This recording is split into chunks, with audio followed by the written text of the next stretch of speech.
What's up, guys, and welcome to another crazy episode for Final Fantasy XIV: AREALM Reborn on my update video series. And this is probably going to be my biggest video yet. There's going to be so much shit to talk about in this video. Just a flood of information has come out in the recent day or two, and I apologize for anybody that was expecting this sooner. I've been sitting here like all day yesterday, going through all the different information I possibly could find on the internet and absorbing it all and waiting for the letter from the producer live to come out so I can give you a little bit extra info for this video. I can't talk about everything today. There's no way in hell I can cover everything. It's impossible. I'll be here for 24 hours and there's no way I can do a video that long. So I'm going to try and get as much as I can into here, and if I can't in this video, I promise I'll get another video after talking a little bit more about some of the stuff that I probably won't be covering in here. I'll get to that later if I can. So let's jump right into it. 3 videos came out recently on the Square Enix's Final Fantasy XIV YouTube page, and the benchmark came out recently too. And I'm sure everybody's seen all this info by now if you've been following the game. I'm sure you've downloaded the benchmark, you've tested it out on your system. The letter from the producer live came out actually this morning, like on the 22nd, which is today. Came around 5-6 a.m. Eastern Standard Time, my time, and I stayed up, I watched the whole thing, and I got some of that stuff to show you guys later, and I got some interviews I'm going to link in my info box, all the good ones I can find.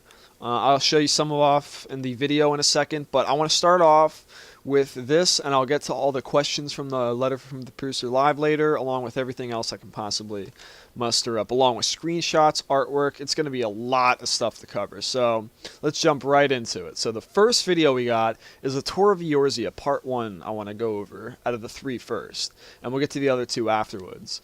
So this one is showing the regions of Thanalan, Leonesaurus, Black Shroud, and even shows off the city of ul'dah, which has not been seen yet prior to these videos, with the exception of like a Famitsu scan or so that was leaked prior. But I'm going to go through the videos. I turned the volume down so you can hear me while I go over it. I'm going to blow it up, and I'm going to put it in HD for you guys to watch. So I'll pause the video if I can, and I'll just stop and I'll give my commentary on what there is to see. So here we go. This is the this looks like a Hure Midlander with the warrior Aof and the bravura. He's standing on Leonesaurus somewhere on like a hill or whatever, looking at some of the cities and little settlements that are in the Leonosian region now. And you can see like it did like a time lapse from sunset to nightfall, which is pretty cool. So here we go with a Midlander here. He's wearing a Jerbird. He's got dark light gauntlets. I think he's got dark light solaraths, unless those are just black solaraths. But anyway, this is Leonesaurus. He's going around like a farmland that's out in the plains, and you see a couple of adventurers fighting some Gubu over there. And here's the Mandragoras from Final Fantasy XI, which is pretty awesome. So they're fighting this Gubu here. Looks like a some guy wearing heavy dark steel as a paladin. Bunch of chocobos running through the landscape, which looks really cool. And you're seeing the Windows PC version right now, and it's switching over to the PlayStation 3 version. See a couple dodos. This guy's coming up against a settlement in Leonesaurus. Now, you're probably wondering the frame rate looks like shit. Well, that's because it's 70 to 75% optimized, so it's not fully optimized yet the way they want it. So that's why it looks the way it does. So it's going to improve, so don't fret over that. Now, this is the female Rogadin in the Black Shroud region, Little Solace, where all the Sylph villages are and stuff. This is the PC version again. Now it's switching to the PlayStation 3. And I love those jiggle physics that she's got going on there. It's pretty awesome. I just had to point that out. Sorry. There's the moon. You can see the sky. It looks beautiful. There's the 12 symbols that is, and this is the region where you get married. This is the chapel. That's the part that she's walking through right now, and that's the symbol of 12 above the sanctum of the 12. This PlayStation 3 version is showing here, and back to the Windows PC version. This is Roost Lake. This is in the Black Shroud. You see some adamantoids walking along the marshes. Bunch of people beating the shit out of them. There's Camp Tranquil up there with the Aetheryte. We got a bard that's running along here. Now we switch to a male Makote who's sprinting up to Camp Tranquil itself now. It's still the Windows PC version. And Sorrel Haven, you see a new monster that's never been in 14 before. I don't know what the fuck that's from. But you can also see one of the axe beaks from Final Fantasy XI on the left too, if you go back and pause. And now we come to ul'dah, the grand city where everybody resided in 1.0. This is Emerald Avenue. For Windows PC it's showing off. And you can notice all the textures on the buildings have been completely redone. But the city itself, the geography, the whole like layout is almost identical. And you gotta love that panty shot on the female Midlander here, wearing her race-specific gear. And man, ul'dah looks great, man. It looks fantastic. Here is the center of ul'dah that leads into the Gold Court in the center of the city. She's marked into, this is the PlayStation 3 version again. This is Ruby Road Exchange. And I noticed that all the roads and stuff in like ul'dah are named after gems, which I thought is pretty cool since the Goldsmith Guild resides there. And they're all about like mining and gems and money and stuff. I thought that was a nice touch to the city streets. You can see the Hall of Flames with the female Highlander here, right here. So that's where the Aetheryte is to the left. You can see people having mammoths as their little pets, baby chocobos and bombs. And here we switch to the male Lalafell, who's going down Sapphire Avenue Exchange. You see a chef right there, culinarian, wearing AF gear. There's a couple mammoths going by. And here's the slummy area in ul'dah. This is I believe where you saw. This is Pearl Lane. And there was a cutscene back here where you saw Hildebrand in ul'dah for the first time for a fun fact. Alright, so that's enough of ul'dah for now. We switch to the beautiful region of Leonesaurus, which is my home in Final Fantasy XIV. Moribi Bay for the Windows PC version it's showing off right now. And you can see Leonesaurus looks fantastic. Even on the PlayStation 3 with the frame rate needing fixing, the game still looks fantastic, both graphically with textures and everything. It looks really good. Here's Ashan's Embrace, Windows PC. What you're seeing is not Limsa Lominsa. These are settlements around Leonesaurus, outside of Limsa. They said in the beta and some of the interviews that Limsa was kind of unstable and it was disconnecting people. So that's why you don't see any footage of Limsa yet, but they will be coming up soon. Here's Moribi Dry Docks on Windows PC. Water looks fantastic. I heard you can see to the bottom of the water, and you can actually see the ocean floor in this new version of the game, which looks great. Here is Moribi Dry Docks in the PlayStation 3 version, the Aetheryte Plaza. You see a Maelstrom officer to the right, Paladin, a couple NPCs and real players walking around and standing in position. There's the water again. You can see the docks over there. And I believe that tower thing that you see to the top right, that huge structure, I believe that was in a recent concept art we saw several months back. Here's Moribi Dry Docks in Windows PC. You can see like the landings over there. It looks like an airship landing of some sort, or maybe for like a boat. I'm not quite sure. And here's the botanist in his AF gear from Hamlet that we had to get the hats, if anyone remembers that. And there on the right, you can see a Lalafell casting songs with the harp that they implemented. The harp animation. And there's a gigantic ship that we just crossed out to. And here's the Chocobo, the natural Chocobo. No armor, no nothing. So this is probably one that you get from raising your Chocobo. Brand new baby. Fully grown. And then here's Thanalan. That was back out front of ul'dah, by the way, with the front doors finally open. Here's a bunch of adventurers fighting marmots and ladybugs. And here's one of the first camps you come up to at Fesca's Wash. Right outside ul'dah, and you can see the train tracks back there. Beautiful location here. By the way, the train tracks I heard is a transportation unit that will probably be implemented further down in a couple patches that'll transport you all over Thanalan and probably even other portions of Eorzea too. See here doing some push-ups there, people sitting around the campfire. There's a guy fighting an Orobon over in the water there.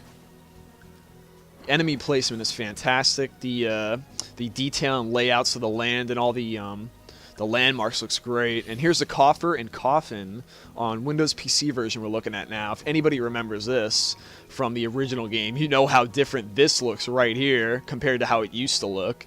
It used to be like a little camp outside with a chocobo and a couple guys and a little shack. Now it's turned into a full-fledged bar with NPCs, bartenders, people sitting at tables. Looks really fantastic. Very lively place. Really cool hub to hang out at and get quests and stuff. And to also buy items from NPCs. You can see a little Lalafell Black Mage walking into the bar here. And now we exit out of the coffer and coffin. And you can see a train track back there again, the rail yard, with an adamantoise and a bunch of ants. You can see a monk right there wearing some type of wolf helmet, or some type of beast helmet that you get from the new PvP system. And look at there, you can see the bard casting the spell again, or not the spell, casting songs with his harp. And you see a bunch of people beating the shit out of the Keekern beastmen at one of the Keekern's encampments out in Thanalan. And you see a huge Keekern right there, so he must be like a leader or something. I'm guessing that's a type of fate. And then the Sil'dah excavation site. Now, if anybody remembers, Sil'dah was the rival nation of ul'dah, and it was like a city that became completely like overrun in a war between the two cities. Now they're left in ruins over there. And there's a chocobo jumping off, and that ends the trailer right there. So that was a lot to cover in that single trailer. Now that was the first one that came out. The second one was the Gamepad demo, which we're going to go over right now, and I'll walk you through it as you can read the text with Yoshi P and Foxclaw. So let me see if I can put this in 1080p, and let's go over it together. Alright, so we got AREALM Reborn, Final Fantasy XIV Online. And this is the Gamepads video, developer's commentary.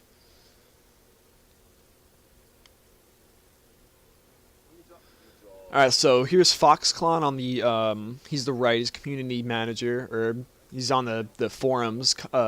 He comments on posts, he gives information. He's always doing the live letter from the producers with Yoshi P. And of course, is our producer and director himself, Naoki Yoshida, on the left. And they have the TV behind him walking us through in the city of ul'dah with Lalafell, who looks like he's wearing some sort of lower tier version of Darksteel, or something like that. It looks like the heavy Darklight or heavy Darksteel armor that he's wearing, but it looks like a crafted lower tier version, which is really, really cool. It looks fantastic once he goes into direct capture mode in a second. So he's just talking about like why he's doing this, how Japanese developers and game studios usually don't do these kind of things, and why he wanted to do it. So that's what they're talking about right now. And he's actually going to be playing on, I don't think this is the PlayStation 3 version. I think he's playing on PC, but he's using a PlayStation 3 controller. Because you can use PC, on PC you can use mouse and keyboard or a custom gamepad controller. So it's of your choice. Now on PlayStation 3, I don't know if that's the case. I don't know if you can use a mouse and keyboard also, like with Final Fantasy XI, like some people have commented on, or if it's only controller based. But anyway, here we go into direct capture mode, and Yoshi P's just walking us through how to control your character with the gamepad, similar to 1.0 and even Final Fantasy XI. Now, there was one thing that people really pointed out with the alpha videos way back when, is that when you walk backwards, when your camera's facing forward, your character would backpedal, like in other MMOs. He's showing right now that you can set an option called Legacy Configuration, which Legacy meaning 1.0, Final Fantasy, meaning that our characters, wherever you pull the left analog stick, their character would run towards the camera like he's doing right now, or he would run in like any direction. Now, in the alpha videos, they showed that if you walk backwards, he would backpedal like in other MMOs. So you can still do that if you want, but most people don't like that kind of shit. And I myself prefer the Legacy config, honestly, because I'm a controller user. I use Gamepad for this game. I've been using it for the past 2 years, and I plan on using it again in AREALM Reborn. So right now, he's just showing you like how to talk to NPCs. He's going to get into targeting and stuff like that in a bit, and the hot crossbar in the towards the end of the video. But right now, he's just showing how to use the right analog stick to zoom into first person, the left analog stick to run around. You can turn off backpedaling now. And he's further commenting on the whole thing overall right now. So he's saying you can freely customize your controls. So the depending on what controller you're using, I use a wired 360 controller, so you already know the button layout. But for a PlayStation 3 user, square would be to jump. I believe circle is to target the closest enemy. Triangle is to open your menu, and X is to cancel sort of things, I guess, that are in the menu. So you can fully customize that. If you don't like square being your jump, you can change that any way you want. So he's just commenting on that. That's what he's talking about. Now he's going on. I think this is the part he's going on to targeting. I wasn't really paying attention, but yeah, this is the targeting part. So the targeting is sort of like with 1.0, but it's changed up a little bit. So what he's showing is if you press left and right on the D-pad, it cycles between any characters, like any NPCs or monsters that are in your range. And just like with 1.0, it targets the closest enemy first, and then it cycles through left to right depending on where you're pushing the directional on the D-pad. So he's saying if you walk up to a character and you just press circle, or you press the D-pad real quick and either left or right, it'll target whoever's right in front of you. Or if you don't want to target, you just press circle and it targets the closest guy automatically anyway, regardless. So up and down on the D-pad work differently. So left and right goes between all the different NPCs that are in front of you. Now, if you notice, the green indicates an NPC he's locked onto. Blue indicates he's locked onto a player character. And I would assume that red means he's locked onto like an enemy, like a monster, is my assumption. I haven't seen it yet. So, or I have, or I just haven't noticed. But, that's the basic of the color coordination for people to figure out, so they know who they're targeting, what they're targeting, if it's friendly, if it's non-playable, if it's a monster, sort of like that. So he's saying that if you press up on the D-pad, I believe, you can switch between party members only. If you want to switch through NPCs only, I think he says you can just press down on the D-pad or something like that. And there's also a targeting feature for only targeting monsters and stuff like that. So it's kind of like what we had in 1.0, but there was like it was sort of different. People that played it remember what it was like. So this is different for control users. And now we go into the cross hotbar, which I mentioned earlier. Now the cross hotbar is brand new. This is interesting. Okay, this is what sets the controller apart from other MMOs that are usually found on consoles or over anyone that ever tries to implement gamepad controls, if there even are any, aside from 11 and 14, which I'm not knowledge to. But anyway, you can see there are 16 little buttons on that cross hotbar total. There's a little line that goes vertical through the center, and he's showing off right now up, down, left, right, X, Y, B, A, or square, triangle, circle, X, depending on the controller you're utilizing. Those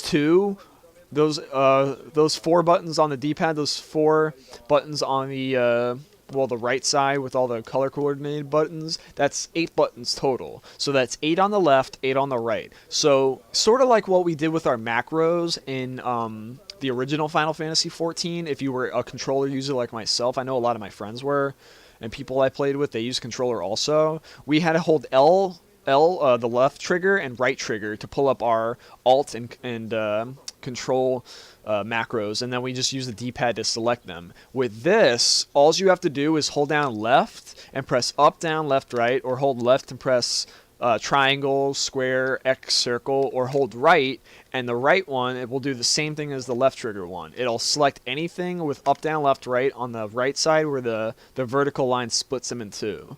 So the left trigger with all those 8 buttons I just told you about, the D-pad side and the button layout side, those represent the 2 little panels that that look like D-pads on the left-hand side. So he's holding left trigger, and it pulls open what you can select. It has little captions for what the the up, down, left, and right abilities are that you're going to be selecting from. And you can fully customize that too. You can use emotes like he's talking about right now.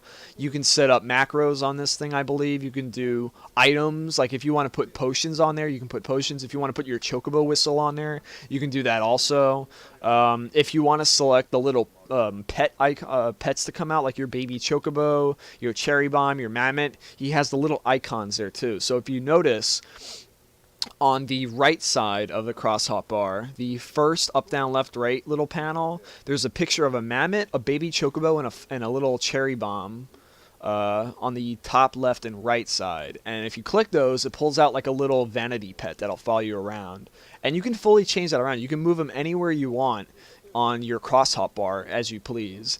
And Yoshi P was even saying, he says this later in the video, that he's a natural PC keyboard and mouse user. So he was actually saying that if you configure it properly or good enough to your liking, it's actually even faster than using a keyboard. And he actually really likes it, how he's created this new controller layout, which I think is pretty ingenious. And right now Foxconn's basically asking if all that stuff's default when you play with a controller, and yes, it is default. And as you unlock new abilities, when you level up, it adds on to your bar, and you can customize it and switch it around, do whatever you wish with it.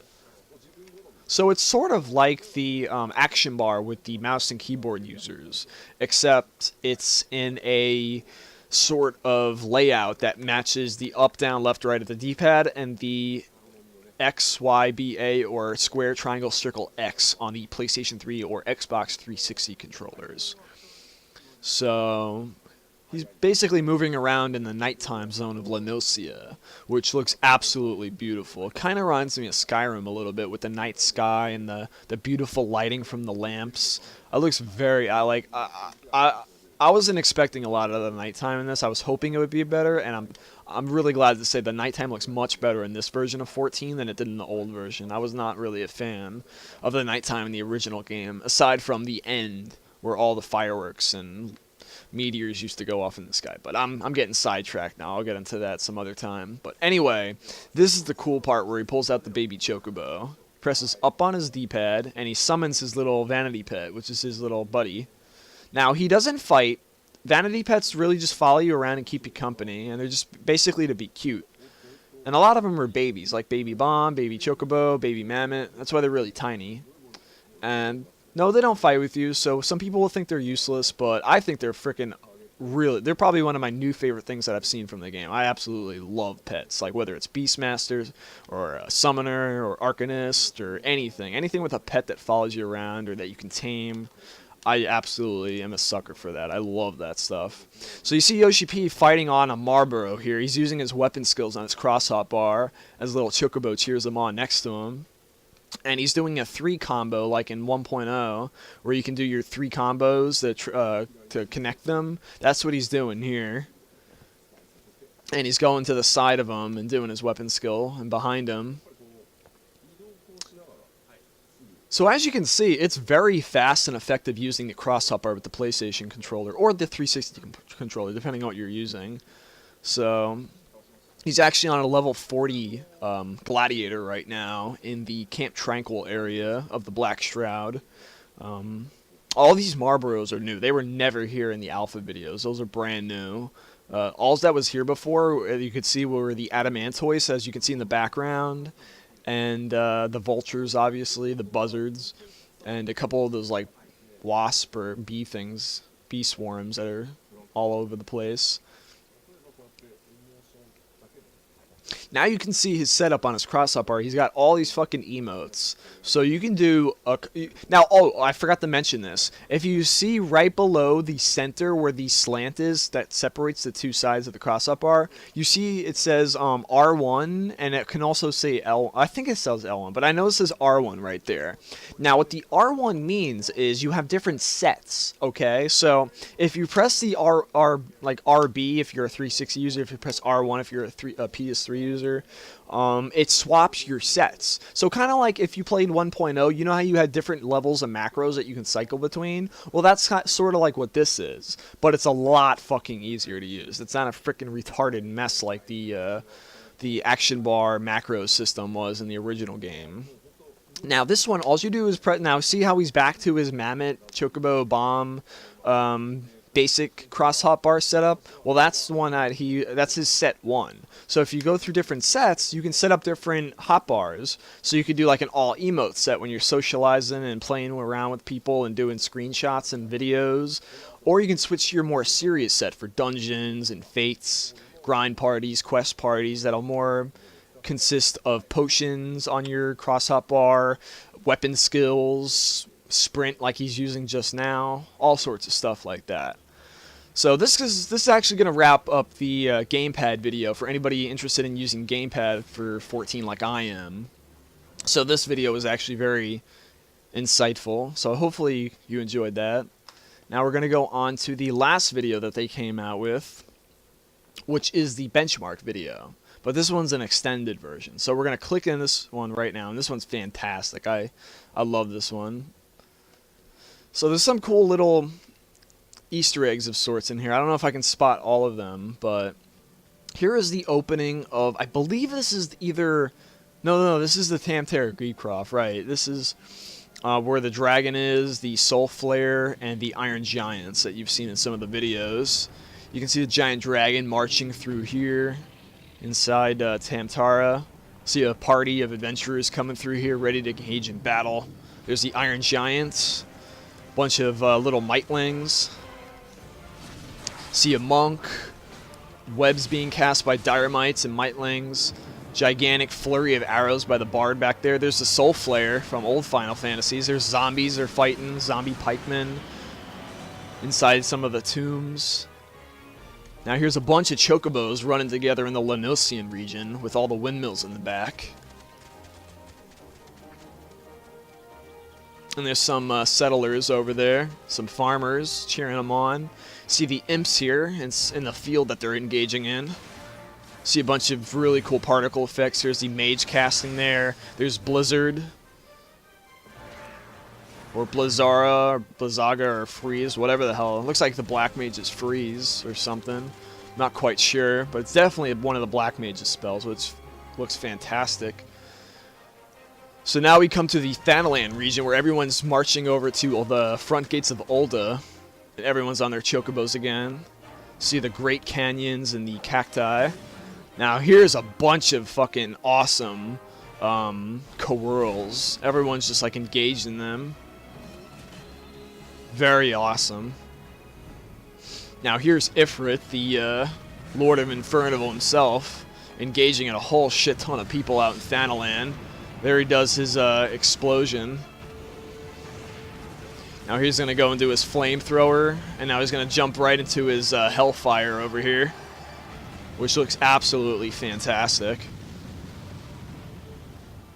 So I'm not sure if that's an instance battle anymore, if that's a full-time large-scale fate battle, which would be freaking awesome if it was. I mean, that would be fucking crazy if you had like 24 plus players engaged in fighting him. Really, really cool. Here's the Black Shroud region that we're coming up to now. Here's one of the settlements. I believe this is Bent Branch, if I remember correctly, that they're showing off right now. Some adventurers gathered around discussing. And you have more adventurers on chocobos riding through the Black Shroud, fighting an Iron Giant. And here's the cool part. You got Marlboros, Dyramites, Gigantoads, fucking gigantic Peists. There's these Salamanders. In the background, you can see a gigantic fucking Adamantoise. If you go back and watch the video, there's the Trent right there doing a new spin attack. There's the Ahriman flying through right there with a Golem in the back fighting a bunch of adventurers. This looks like a large-scale fucking fate battle. I mean, this is just the benchmark showing off the system, but interesting note is that large Adamantoise, if you go back and watch the video, that's not actually in the game, but Yoshi P did notice people asking that in the latest live letter, and he said if people want it, they will get it if they really want it in the game. So that's really cool. Here's the dragon, the soul flare, and the iron giant the entire party of adventurers is engaging in now in the Tamtara Deepcroft, which was the dungeon that was in the alpha, which looks very different. Got a lightning dragon shooting out electricity. Casting Cure on the Black Mage. See the Dragoon using my favorite weapon skill in the game, Chaos Thrust. And here is the Limit Breaker with the Black Mage doing Meteor, which looks fucking amazing since the last time we saw it. Huge nuke explosion. And that is the end of the Final Fantasy XIV A Realm Reborn benchmark video. And you can still register for beta too if you have not jumped in yet, especially for PS3 users. Alright, so that's going to do it for the videos section of this whole update video. Now that we've gone over them, we'll click these off and we'll move on to the benchmark, which I've talked about a little bit in this video so far. So the benchmark came out recently on the 21st, I believe. It came out yesterday. And everyone's probably that's heard about it has already downloaded and tested it out on their PC. So it's a simple thing. I'm not going to go over this much. It's really straightforward. You just click this little download button right here. You don't have to read any of this. This is just basic installation stuff and download. But this is the basic page that looks like when you finish your benchmark testing. It actually has a score right there. It says very high, high, extremely high. And it lets you know if the game can run on your PC, and it shows, actually, here's the chart right here. So mine is actually high performance. That's what I have. So mine's around like 4,000 points. So it's easily capable of running the game, should perform well, even at higher resolution. So that's like the average score that people with like a gaming laptop like I have. I have a G73 Asus gaming laptop, so I score in like the 4,000 range, depending on like what I have turned on and off. So the game runs really smooth, regardless of like whatever high setting you have. It runs really well. If you have like a high custom PC like my friends have in my link shell, you'll probably score the very high performance or even the extremely high. But that's like fucking monster computer right there. So. Well, at least regarding this game, it's pretty beast setting. So you guys should have nothing to worry about. This is a pretty flexible system. So go check that out. I'm gonna have it in the info box if you guys haven't checked it out yet, so you guys can download it. But if you have any problems, any issues downloading the benchmark, it's probably because there's a lot of traffic. So don't be surprised if you have any like error pages that pop up. Just throwing that out there. And I'm also gonna link it on the Lodestone too, for anybody that wants to check it out there as well.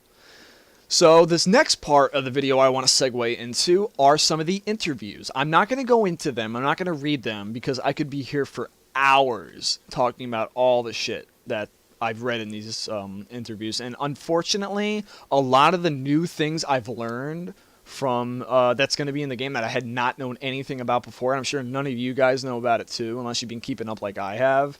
I'm not going to cover it in this video entirely because it's just too much. I'm going to do probably another video if people really want me to do one. And I'll go over all the bullet points of stuff that I learned throughout all the major interviews and articles that I've read. So let me know what you guys think if you want me to do that. But I'm most likely going to do that anyway. So I just wanted to show these for the sake of recommended articles I think you guys should read if you're Final Fantasy XIV fans, or even have the slightest interest in the game. Now, Massively did this fantastic, all-out, comprehensive preview of Final Fantasy XIV on their breaking news section on the website. There's 1, 2, 3, 4, 5, 6 little, oh well, not counting the Final Fantasy 11, so 5 little chapters of his experience with the media tour that was going on that we talked about in previous videos. So I'm going to link this in the info box, so don't worry if you can't find it, but I highly recommend you guys read the entire thing, like all these little whatchamadoodles down here that have the little green titles. These are all separate ones by the same author.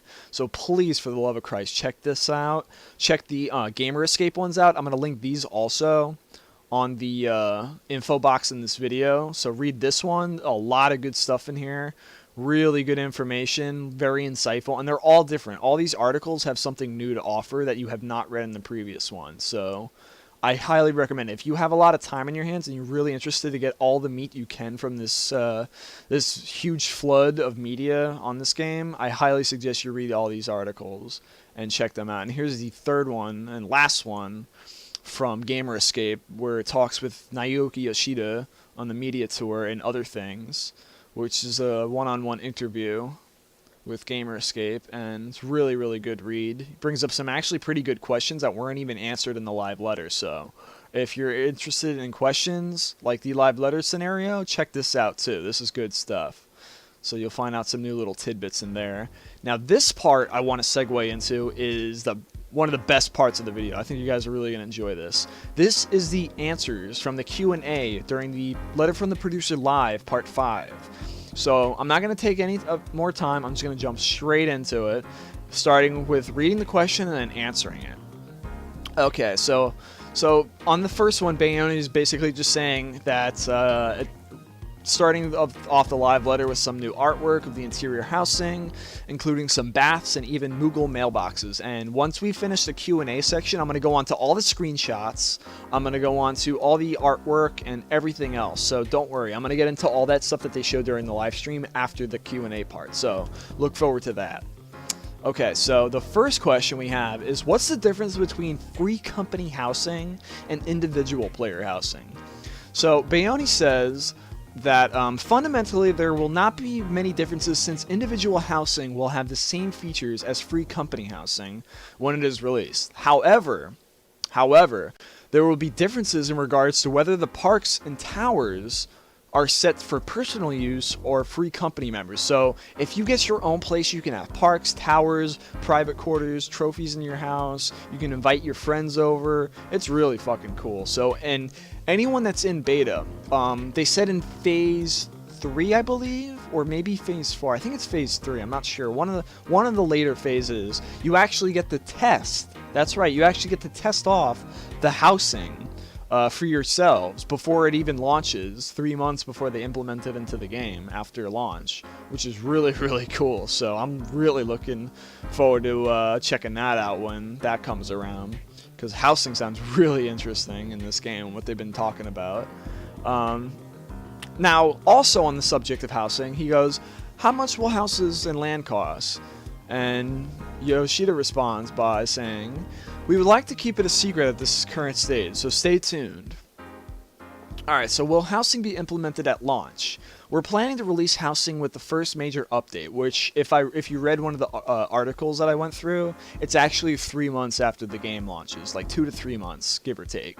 So that's just a little bit of a guesstimate of the time frame to look forward to the housing after you buy the game, or download the game for free, depending on who you are. Okay, next question. Question 4. How are we going to be able to change into a different set of clothing when we bathe? Or no, I'm sorry, let me rephrase that. Are we going to be able to change into a different set of clothing when we bathe? Then Yoshida responds by saying, yes, you will be able to change into a different set of clothing before you take a bath, i.e. bathing suits, fire-resistant gear. So just to expand upon this answer a little bit, in 1.0, there was a swimsuit fair that I think I talked about in a previous video, where you can get like bikinis for the girls and swimsuits for the guys. Well, people were asking during the summer event that passed the last time if we would get them again, and we never did. And they also asked if we can get them in AREALM Reborn. And I think he said that they weren't going to be able to, but it's interesting how he said bathing suits and fire-resistant gear, because that's exactly what the swimsuits were in the summer event. So I wonder if they're finding a way to implement and give them to players again, or brand new ones, I don't know. But essentially, you can add baths and jacuzzis and all sorts of cool stuff like that into your household in the game. And you can invite friends over and hang out and stuff, and role play with your characters, and they get into bathing suits when they actually get in, so they're not going in with their clothing and armor, and kind of breaks the immersion. So that's really cool that they pay attention to that much attention to detail for their players, especially when it comes to the role players. So that's fantastic. So that segues into question 5, which is, are there any plans to release the game on PlayStation 4 or next-gen consoles in the future? While we would like everyone to enjoy the game on a variety of platforms, we would first like to focus on releasing the game on PlayStation 3. Now, I know this is not much of an answer for people that are Sony fans that are interested in getting the game for PS3 or PS4. Let me reiterate it because they really can't say it right now. I am like 95% sure, if not more so, that they will put this on PS4. Some way, somehow, sooner or later, it will be on there. I can almost guarantee it. I don't know why, don't ask me. I have this feeling because in previous interviews, he's hinted to he has the technology and the flexibility of this game system that it's definitely possible to put it on the next-gen consoles, especially the PlayStation 4, since it has a lot of PC parts in it. It's a lot more PC now than it is a game console like it was in the past. So it's very, very easy to transport a PC game to a high-end PC-like console in this day and age, which would be very easy to do. Now, I don't know how that would work because I heard PS4 is not backwards compatible with retail and digitally downloaded games, and I'll get into the digitally downloaded in a second because I think you guys are going to be very, very excited. Well, shit, it's the next question, so I might as well answer it to satisfy your thirst for curiosity. He goes, will there be a downloadable version of Final Fantasy XIV: A Realm Reborn for PS3 and PC, like Steam and whatnot? And Yoshida says yes. So for people that are interested in downloading Final Fantasy XIV on their computer, whether it's Steam or from the official website or something like that, you absolutely can do that now. It is a possibility. It's going to be happening. On PS3, like PSN, it's also going to be happening where you can download Final Fantasy XIV from there as well. Now, like I was going back to, like in the previous question about the PS4 not being backwards compatible, like a lot of the people have already confirmed on major gaming websites. So when I heard that, I was like, okay, so you're telling me that people have to buy the game again for PS4? That doesn't seem very fair, and I don't think Yoshida would do that, per se, but, you know, Yoichi Wada might say otherwise, so I'm not entirely sure. But would it be hooked up to the cloud gaming aspect of Gaikai? I mean, is that even probable? Is that even stable enough for to happen? Would that even be, you know, optimal? So I don't really know. I can't answer your guys' question in terms of that. Let me say this. Look forward to being able to download the game for PC and PS3, and I can guarantee you to expect it on PS4 in the future. Don't expect it to be at the launch at the same time, and don't maybe expect it to be within a year of the game's launch, but, well, PS4 comes out around November, so you got plenty of time to hear news and updates regarding, because the game will probably be out summertime. Everyone's anticipating, so I'm getting a little sidetracked. So if anyone has any further questions regarding the PS4, the PS3, feel free to leave a comment and I'll converse a little bit further on this. But I don't want to keep people waiting and keep the video running on longer than it should be. I'm sure you guys understand. So the next question is, will we be able to listen to background music that was used in 1.0 in A Realm Reborn? So what they're meaning is, can we listen to the classic music from A Realm Reborn, from Final Fantasy XIV that's not in A Realm Reborn? Because I said a lot of the music that Nobuo Uematsu composed for 14, some of it's still in the game, yes, but a lot of it was taken out because like the rock music and stuff didn't really fit in with the fantasy theme. That's why all the battle themes sound completely different by Soken, who did it. Nihai Soken, who did all the the music for the game, was a fantastic sound dude. He does fantastic music for the game. And I love Nobuo Uematsu, so I hope a lot of the good ones, like the Korthus theme, is left in the game. I really hope they did not get rid of that, so I will be heartbroken. But I'm sure it will be. But anyway, I still have the soundtrack, so it's all good. But what he's basically saying is, while we don't have plans to have this for launch, in the future we would think it'd be cool to introduce a jukebox type feature for housing where you can listen to your favorite song. So this was talked about before 14 even ended, was that people can have, you know how we have a cutscene viewer in our inns? Well, people were asking for a jukebox, sort of similar, where instead of watching all the cutscenes in the game, you can listen to all the music in the game. So instead of having to go onto YouTube or like actually go to the zone and waste your time in Anima to get there, you just have the jukebox to listen to all of it whenever you want. And that's a really brilliant idea. I love that. I cannot stress how awesome that is, that they pay that much love and attention to their music and cutscenes let people listen to them and watch them whenever they want. So that's really cool for anyone that loves the music for the game. So look forward to that, not at launch, but sometime in the game's future. We'll definitely be there, they're considering. So if you really like that, go in the forums and let them know that you want that. Alright, so the next one is, will you continue to update the developers blog after the release of AREALM Reborn? So the developers blog, you guys all know who watch my videos, I always do them. So the guy's asking, will they still be there after the game's out? Because, you know, what's there really to talk about anymore besides maybe updates or expansions or whatnot?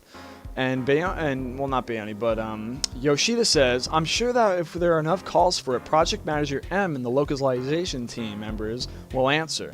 So me personally, I hope they continue doing them because I actually love doing them and people listening to them too on my videos. So that's my vote. Now the next question is, you mentioned previously that you're working to include Summoner in time for launch. Is it going to make it? Yes, it will. That's right, guys. Not Arcanist, Summoner. So both Arcanist and Summoner will be in Final Fantasy XIV AREALM Reborn at launch. I don't know if they're both going to be in beta. I hope they are so we can test them. But it is confirmed from the man himself. Arcanist, which we already knew, but now confirmed, Summoner, the job to Arcanist, is now going to be in the game, ready for launch. So that is really, really cool. That was probably one of the greatest questions asked and answered tonight. Or this morning, depending on whenever you watched it, which, oh god, that was really fucking cool. I cannot wait to play Summoner. Okay, so, the next question is, how will fishing work in Final Fantasy XIV AREALM Reborn? Yoshida answers, it's probably best if you actually experience it in-game. So let me just go over the broad concept. In AREALM Reborn, you first need to walk near a spot of water. Near a water spot. Select a fishing pole that matches the type of water, and then select the bait. There will be no actions during the fishing process. Instead, we will be providing a variety of fish types depending on the area. So I can't really answer this and expand upon this any further for you guys because I'm not quite sure myself what this means. I heard in several interviews that people were reporting that the fishing is no longer a disciple of the land class. I know that's kind of hard to adjust to and absorb all that and swallow that. But if you just think about it, I mean, I have my fish year to 50, so I can confirm and tell you, along with all my other jobs that are 50, which are all of them, Fisher's fucking useless. So I actually have no problem with it not being a major DOL anymore, or a DOL at all. I actually would rather it be like a mini game, which seems like what they're going in the direction of, to make money off of, to maybe earn some rewards, stuff like that. And maybe you could use for B recipes too. I mean, but to be honest, nobody really even used fishing recipes in the game. Maybe like the tuna McBobs or something like that, but nobody really used those anyway, so it's not that much of a loss. So, like I said, I can't really form an opinion here. I don't know really how to explain this one to you guys. This is what it is. And like I said, read the interviews on GameEscape and Massively to really get a better understanding, I suppose. But I'll get back to you guys on that one. I'll let you think about that one. So the next question is, could you tell us any information about possible new classes and jobs like thief, ninja, samurai, and musketeer? And Yoshi says, we feel that there is a lack of scout and caster type of classes. Our overseas players continue to mention ninja and samurai, but we realize that we need a good variety of jobs. And it's kind of funny that he mentioned that because even Ken from Ken's Crazy Gaming, whose videos I watched for 14, he loves samurai. Like, he fucking loves the shit out of samurai. He loves, I think he said he even loves ninja. I think he said he likes thief too, I'm not sure. I know he loves samurai, I know that for a fact. So, they would definitely, it seems like they're considering ninja and thief to be the next ones, along with musketeer, because Yoshi feels like he needs to balance the game. So he's thinking about, like, I don't think it's in here, but it was in somewhere. He mentioned blue mage and red mage he was interested in too. And he feels like there's not enough caster classes and there's not enough stealthy classes. So the way he sees it is he wants to add classes that balance the game and give it more variety, not just like add more of the same shit. Like he's not saying he won't ever do that. He's just saying he wants to add first and foremost stuff that he feels needs to be in the game in terms of balance and content, rather than stuff that people kind of want. I know that sounds kind of messed up in a sense, but it actually makes sense. I mean, I want Beastmaster more than fucking anything, but I'm willing to wait as long as I know that it's coming. But I'm all for these new classes. New classes, I'm looking forward to no matter what they are. So, alright. Next one is, you previously stated that the stat bonuses will change in the Realm Reborn. Will 1.0 players be able to respec? Yes, 1.0 players will be able to respec their attributes. And thank fucking Christ for that. If anybody's played with me, anyone from my link shells watching this, you know exactly what I'm going through and exactly what I mean when I say yes to that, because oh boy, I've had such a turmoil with the stats in 14, man. Let me tell you, I must have fucked up my stats on almost all my jobs in that game, with the exception of like maybe 2. And I know you're probably wondering why, but that's a story for another time. I don't want to get sidetracked again, but thank Christ they're doing that. Now, hopefully they actually explain what all the fucking stats do this time, because they have a lot of pop-ups now and tutorials. So hopefully the tutorials they have in the game go over stats and what they do, what classes should get them, and what classes should maybe not get them. Sort of like, I want people to basically not have to pick the wrong stats like I did and end up in my situation where they're fucking gimped and they have to work their ass really hard to meet back up to standards through materia and stuff in order to make ends meet. So I'm really happy to hear that, and hopefully they have a good tutorial to make sure that people don't screw up their characters or something like that. So anyway, this next one is, NPCs in ul'dah have moved, but has the city changed itself?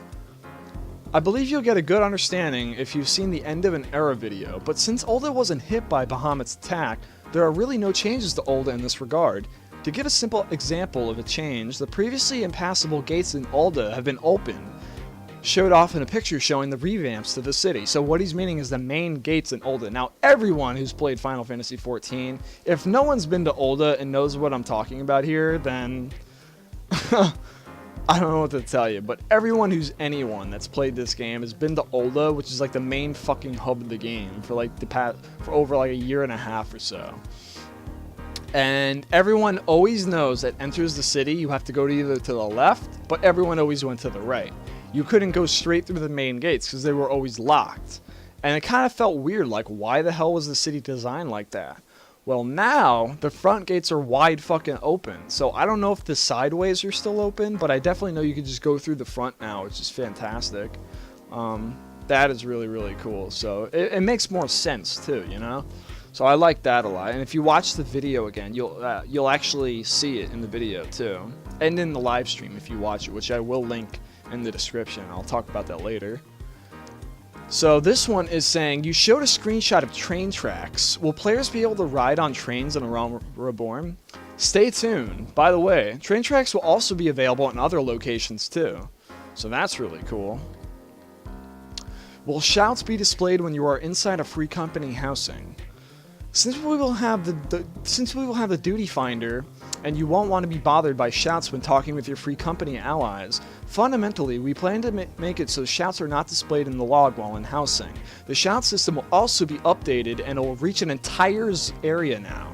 So the whole fucking area, the whole zone, basically, or maybe just the, I don't know how much area means specifically. I don't know if it means the whole zone or what, but the shout's going to be expanded, so it goes even farther than it did before, which is really good. Any chance that we will be able to change our characters to be left-handed character? Unfortunately, this will be difficult of a task because that will impact the cutscenes for the class quests and job quests. So sorry out there, Southpaws. What is a legacy config option you selected? And I talked about this in the Gamepad video, and I'll reiterate it on this post here. It says, it refers to a configuration wherein players will be able to set their controls and movements similar to how they were in 1.0. For example, turning and running instead of backpedaling.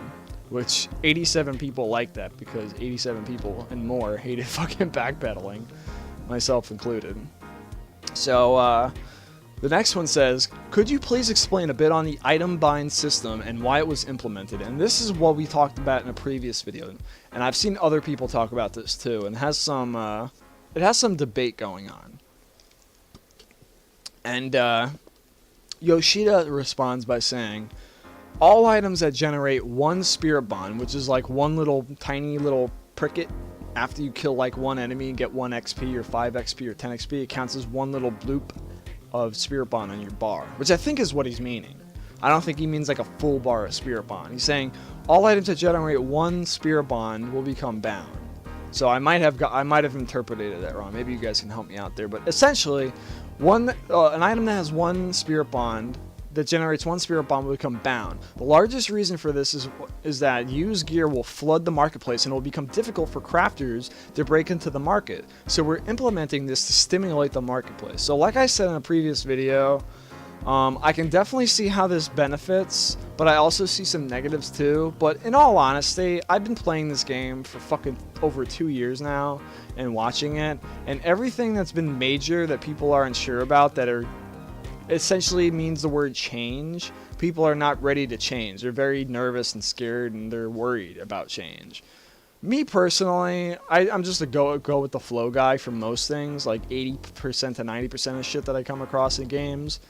So for me, this is just another fucking Thaumaturge Gimp or another, I don't know, another job system or blah blah. Any major changes that come to the game, I just adapt to them. So this shit we'll probably adapt to within like a month or 2 months into the game, and we'll completely forget about this system from 1.0. So I don't know.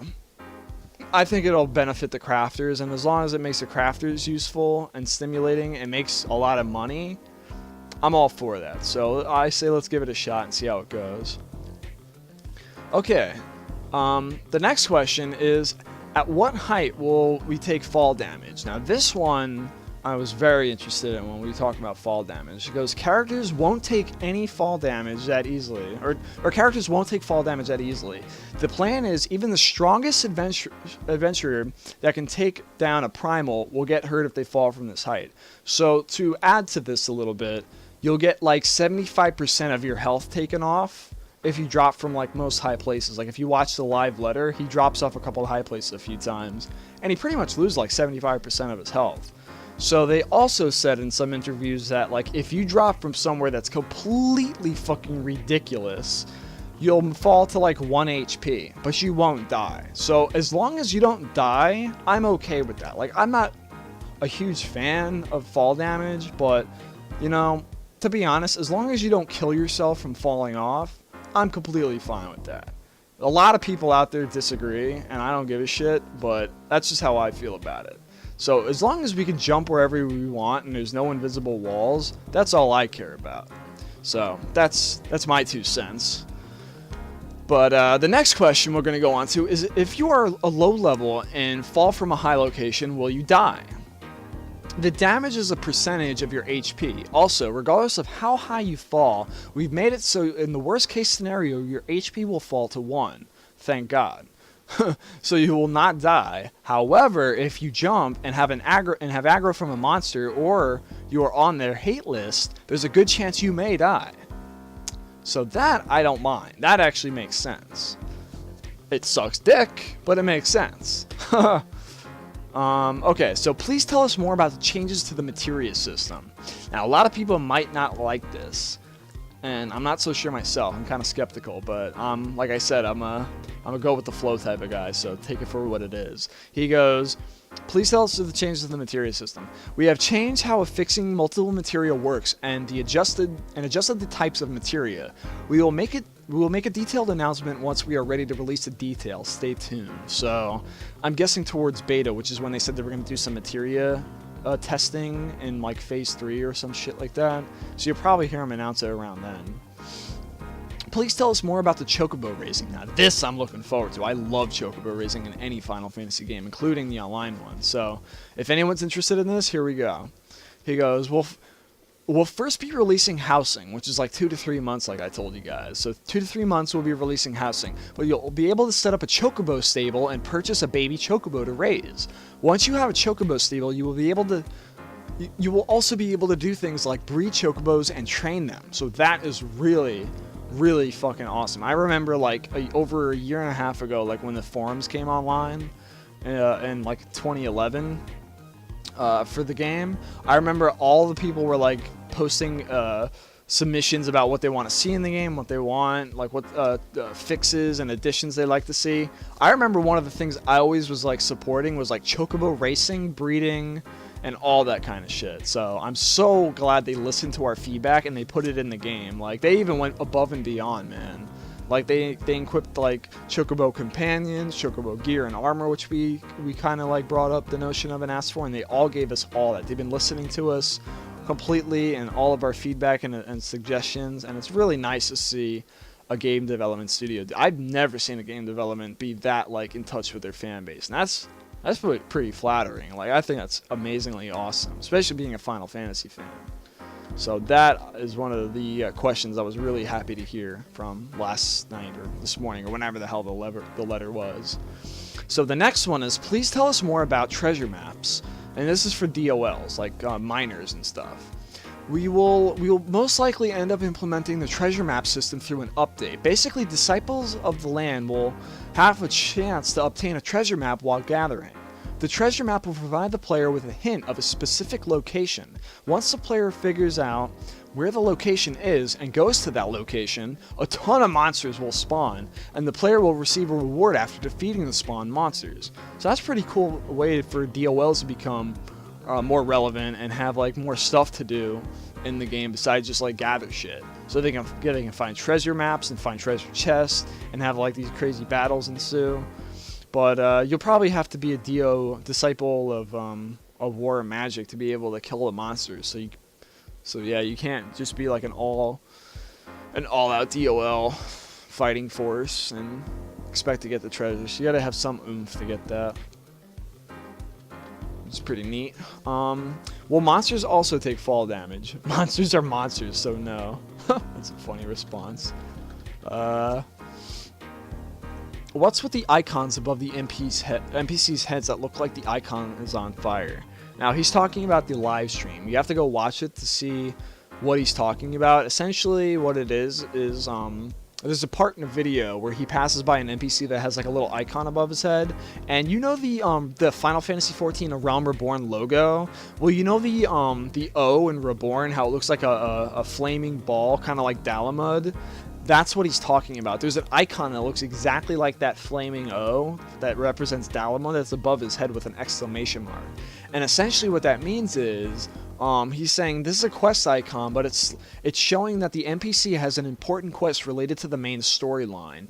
So the regular little quest icons are for like side quests, whereas the Realm Reborn icon of Dalamud shows main storyline quests for your characters. So that's the way to distinguish them, which is really helpful for players. Really nice to put in there for easy access and interpretation. You previously stated that you will be changing how the gear sets work. Could you be a little more specific? We are planning to completely overhaul the gear set system. The temporary work in progress name for the new system is called the Armory Board.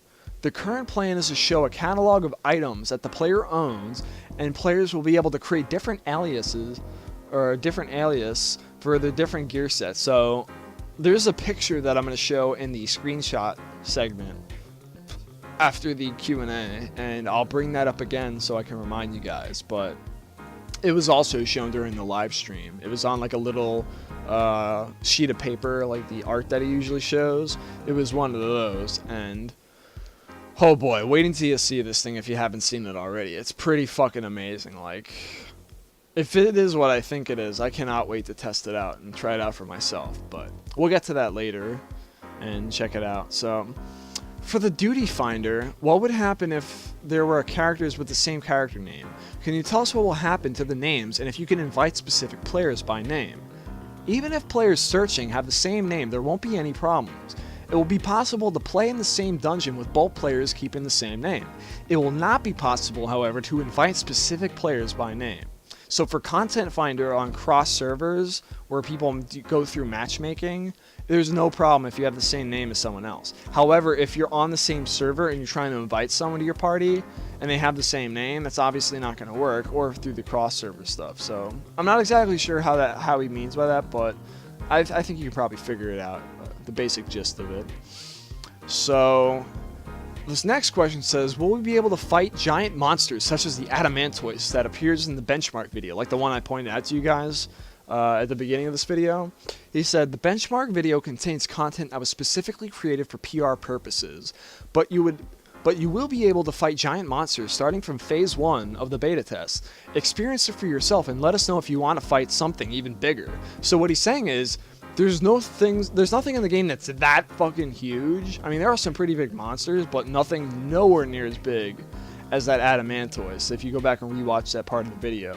However, he's saying if people really like that and want that in the game, they will do it. Like, it's very easy for them to up the scale of the monster model. So I think that would be fantastic. I really think they should do that. I would love that, personally.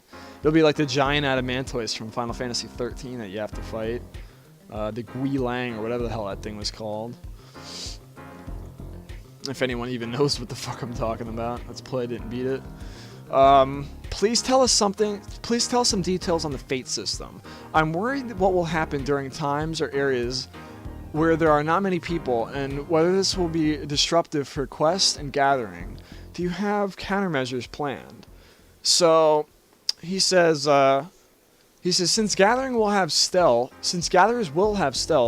they will be able to avoid aggressive monsters. We are also looking into making it so that fate does not occur in areas where there is a low number of people. So keep that in mind when you guys play the game. It will not be in areas where there's a very few amount of people. So it'll be in high concentrated areas on like a loop of sorts or something like that on certain time frames on the game's clock. Okay, so the next question says, will there be any gimmicks when Fate is activated? Bridges falling, Beastmen, Empire, soldiers attacking, etc.? Yes. What you see now is in this producer live video is close to that. So if you guys watch that live video, which I'm going to link in the info box, the whole thing, 2 versions actually, the entirety and like cut up segments, you can see it for yourself, the gameplay that he does in beta. Can you tell us some details about retainers in A Realm Reborn? Will you be able to have them gather for you? Will it be possible to change their appearance when you hire them? Also, will it be possible to change the name of the race, or change the name and race of our retainer? And Yoshi P says, fundamentally, the retainer's role of selling goods and storing items for you will not change. We are preparing to add a feature so that retainers can do things for you like gathering in a future patch. You'll also be able to keep their names as they were, but we will be preparing a rehiring flag. So if there are a lot of requests, we will look into name changes. Since retainer names are unique, there may be cases where names will overlap, making it necessary to rename them. So you're probably saying to yourself, if you haven't been keeping up with some of the news, is what the hell are they talking about retainers gathering for you?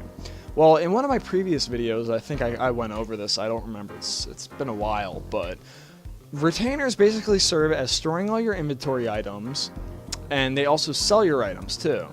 So also on top of that, there's like this leveling up feature for your retainers now that I talked about in the previous video, I remember.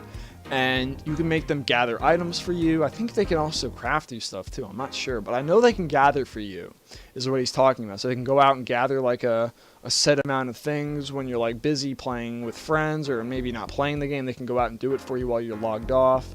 So that's pretty cool.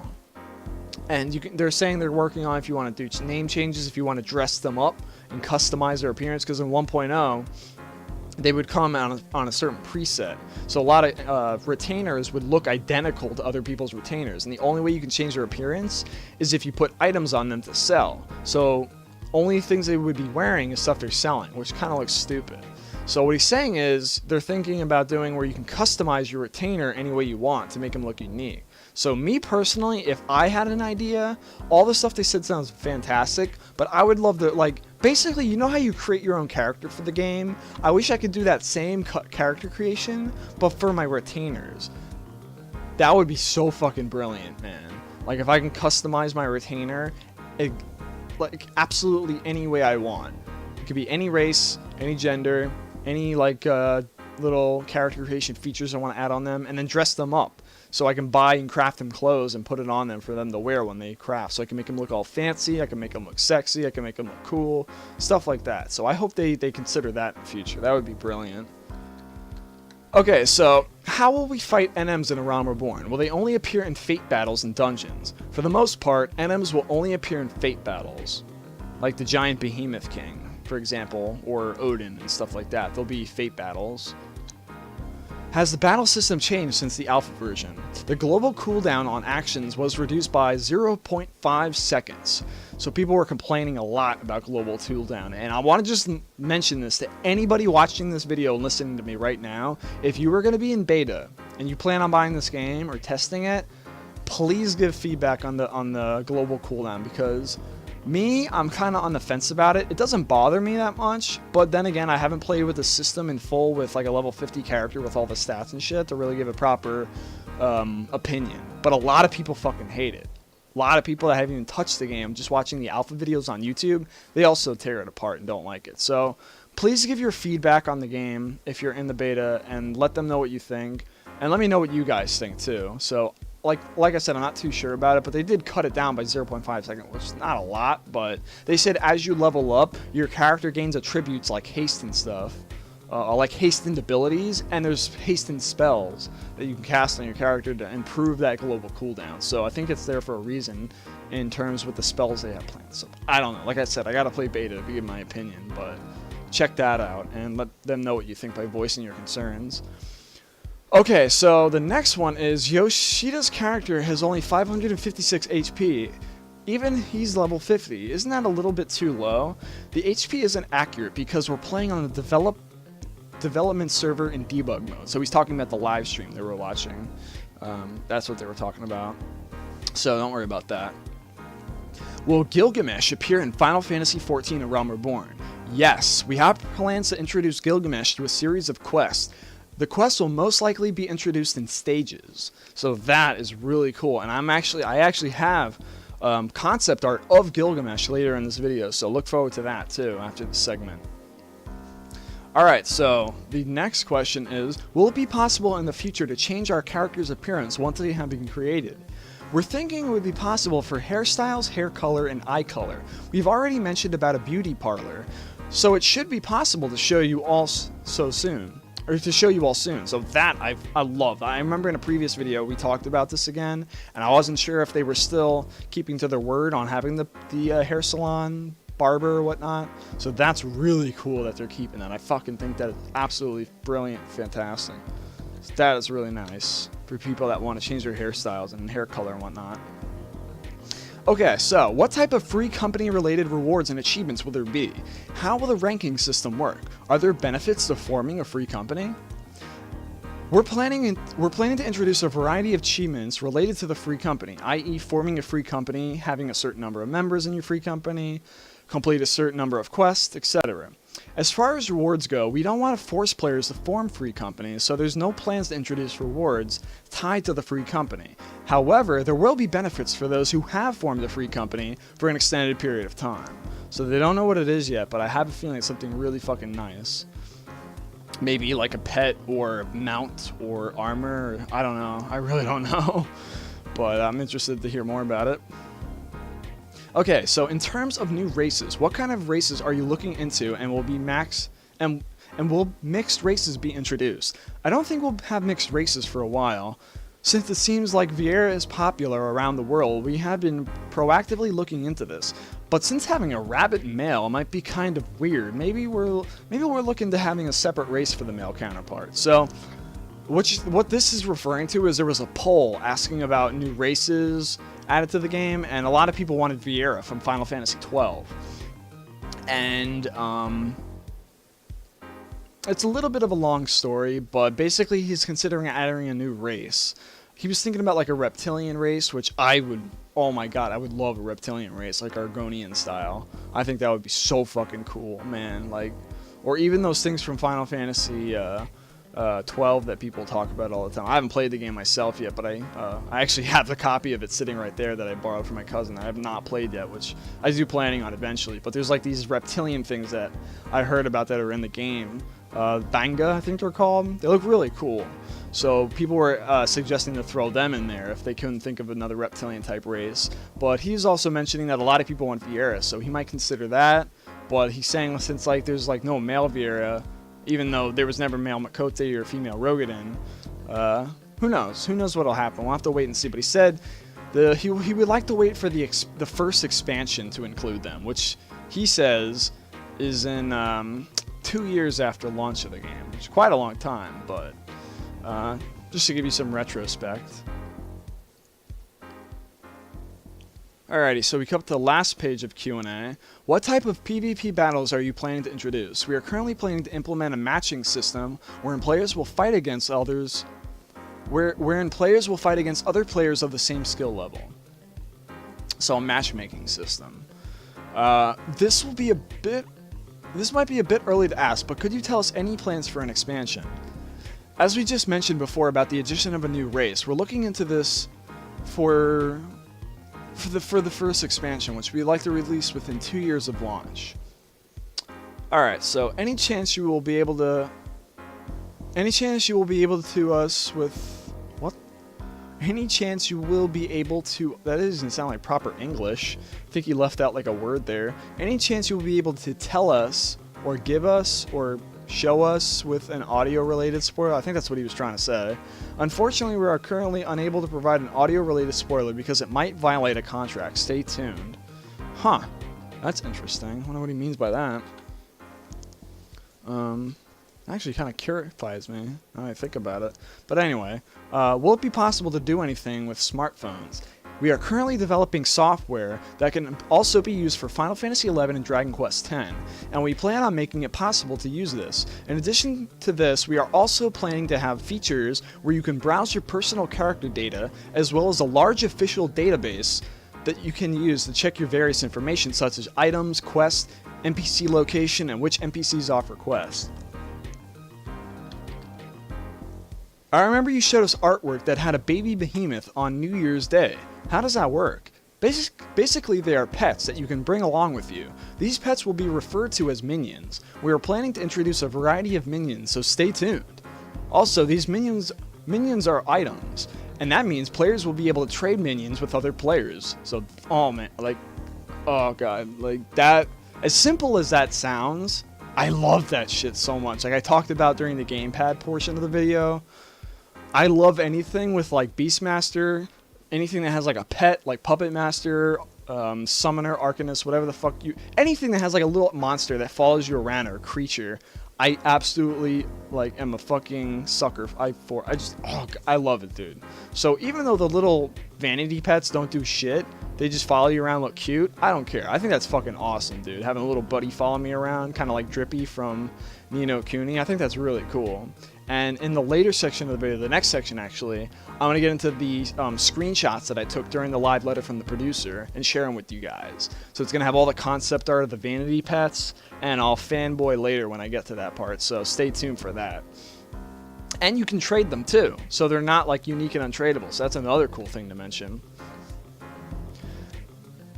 When will the character creation benchmark be released? We plan on using that as the final PR push right before launch. So it will be after beta test phase 3. Alright, so you guys can look forward to that. How often are you planning to update the game after the official release of AREALM Reborn? Also, will you be introducing mini scenarios not tied to the main scenario during these updates? We are currently planning to introduce major updates once every 2.5 months. As far as mini scenarios goes, yes, we will be implementing mini scenarios as well. Gilgamesh, which we introduced earlier, will be introduced through a mini scenario. That sounds really cool. How will the worlds from 1.0 be separated with a shift to global data centers? During beta test phase 3, we are planning to have players choose worlds like the world transfer in 1.0. At that time, we plan on releasing information on which world would become connected to which data center, excuse me.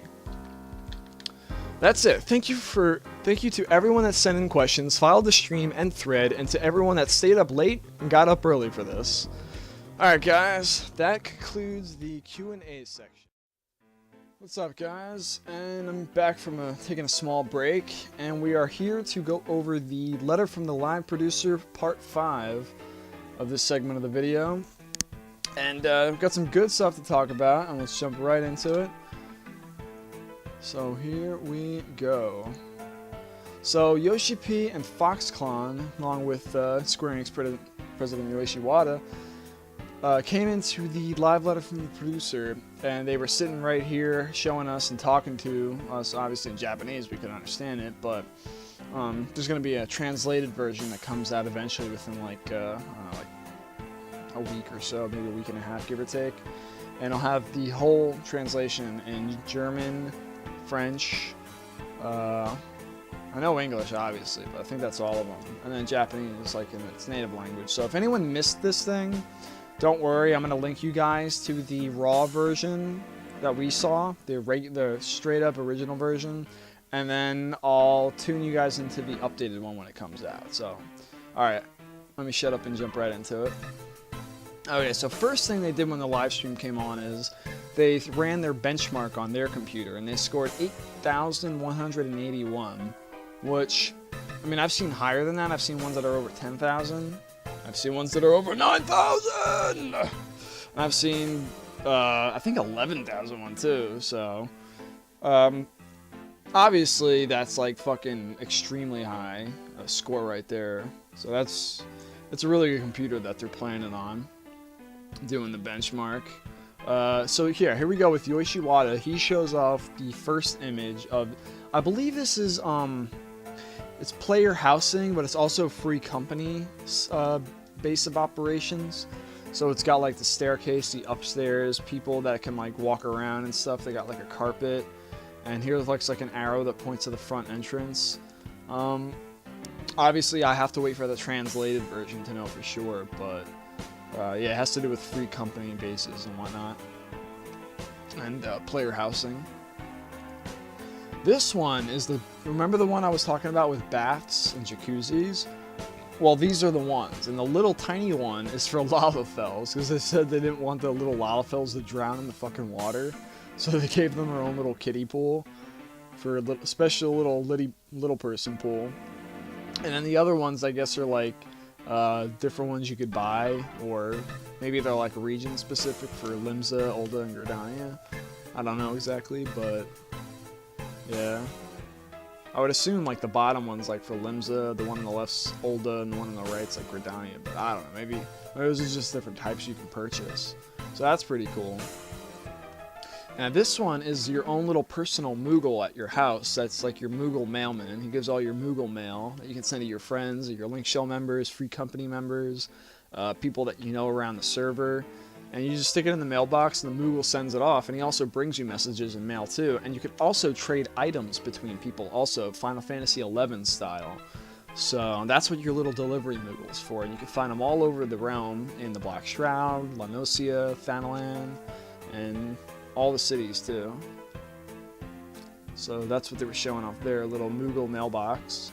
Now this is a couple in-game shots and development shots of Limsa Lominsa. Now, like I mentioned before, we haven't seen Limsa specifically yet in any of the videos or screenshots, except for these ones here, because they said there's a lot of instability in Limsa right now. And they advise people that were at the media tour that played the game not to go there, because they would get kicked off and disconnected like constantly and right away. So no one went there. Now these are screenshots that you can see of, looks like the upper levels of Limsa, where they have like the wooden bridges that connect the structures that you can run across. They have the inside portions. It looks very reminiscent and familiar of people that were also from Limsa in the original game, like I was. This feels very homey and very familiar, which I like a lot. And we'll move on to another one of Limsa, which has more banners, like Maelstrom banners, city banners and whatnot, drapes and shit. So that's really cool. Looks like the It looks like the bottom image with the bridge and the structure kind of looks like the entrance. I'm not quite sure. Like the entrance to like the front gate or something, or somewhere in the upper sections of the city. And also, for people that were wondering, the Aetheryte I heard is in the middle, where the fountain used to be. Yeah, that's where the Aetheryte is now. It's not up top anymore. So it's like interconnected with the 2 market zones by the shipping deck a little bit. So it's underneath the Adventurers Guild now, which is really cool. Now what you're looking at here is the Arcanist symbol. This is for the Arcanist Guild in Limsa. Now if you actually look at the images of the on the scan, it looks very familiar to the original. Now obviously it's cleaned up. They blocked off like invisible walls of the guild that you could not go in previously. They enhanced a lot of the flags for the guild, so they look fancier. They had different emblems and etches, but the sign for the Arcanist Guild is still the same. It's like the little globe or whatever, which is really cool. So yeah, I'm really looking forward to playing as Arcanist and Summoner. Now for this is the Final Fantasy XIV The Realm Reborn characteristics little sheet. Now this is like showing off these main highlights that makes Final Fantasy XIV a Final Fantasy game. Now you have the Moogles, obviously, the Chocobos down below, the Behemoth, the Final Fantasy VI Magitech armor, the Crystal Tower on the far right, the Onion Knight, a brand new costume that looks a lot more badass looking, of the Onion Knights from classic Final Fantasy games, brought back to 14. Now, the Onion gear and the Onion helm was in the original game, but it was more like a little, it was kind of like a silly little thing you could wear around town. It's more like for kids and shit. It wasn't really like a man's serious, adventuristic Onion Knight costume. This is what that one looks like more. It's like a redefined version. The top left corner is the Cloud of Darkness from classic Final Fantasy games, which looks it looks really cool. Somebody actually did a comparison on the forums of the Cloud of Darkness from the one right there to the one that's in the classic Final Fantasy games on SNES and Nintendo. And then if you look down here, you can see Kate Sith standing next to Gilgamesh. That's right, that's Gilgamesh right there for Final Fantasy XIV. He's got that classic look to him. Now, he doesn't have like the fucking tons of arms hanging off him, but they said they're going to introduce him in several stages. So maybe there's going to be different versions of him. I'm not quite sure, but he looks badass as fuck. So I don't know who that guy is there with the sword. Maybe you guys can help me out there. He's not ringing any bells. But he looks pretty badass. I'm definitely assuming he's another classic Final Fantasy monster as well. And if we come here, here's another better look at the Onion Knight that was in the previous picture. You can see like the shoes are completely different. He's kind of got the gaskin still for the pants. He's got this really badass looking armor that's going up his legs, around his waist, and he has new gauntlets. Like the Onion gear did not have gloves previously. Now you could say the Assurant arm guards, but those weren't really part of the Onion set. And the body looks like a little bit kind of like the Black Mage, little poofy arm parts, which I think really looks nice. I love the blueness and the stripes in it. I think it looks beautiful. And the helmet looks pretty much the same, but the feathers look like they're more elegant looking than they did before. So that looks really badass, that costume. I would love to get that. I love collecting the Onion. I should have all the original Onion helmets too in the game. I have the blue one from the Collector's Edition, the Peregrine helm from the crystals you had to turn in, the uninspected crystals, and I also have the one from the dungeon that was a piece of shit too.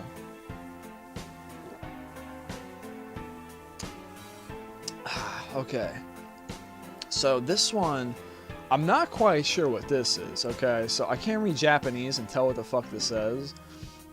Maybe one of you guys can correct me on this. I mean, from just looking at it, it's probably not. But from just looking at it and from what he's been saying about classes missing from the game, that looks a lot like fucking Ninja, dude. It has like that shuriken or whatever the fuck those throwing stars are on his back and hanging there next to his head. It looks like that type of symbol. He just looks very ninja-like looking. It looks really badass now. I know people have said like, oh, look at that, it's the new gear for Musketeer, or blah blah blah blah blah. So I don't want to be like one of those guys and say it's like, I mean, it does look a lot like a fucking ninja type gear. So maybe it is the future gear for ninja, or whatever that they have planned. I don't know. Or maybe it could also be something for monk too, because the shoes look very monk-like, and so do the hands that he has, like the gauntlets look very monk-like. So maybe it's something for monk. I'm pretty sure it's something for monk, but he does look very ninja-like. I just wanted to point out. So that looks really cool. I don't know, you guys fill in the blanks and let me know.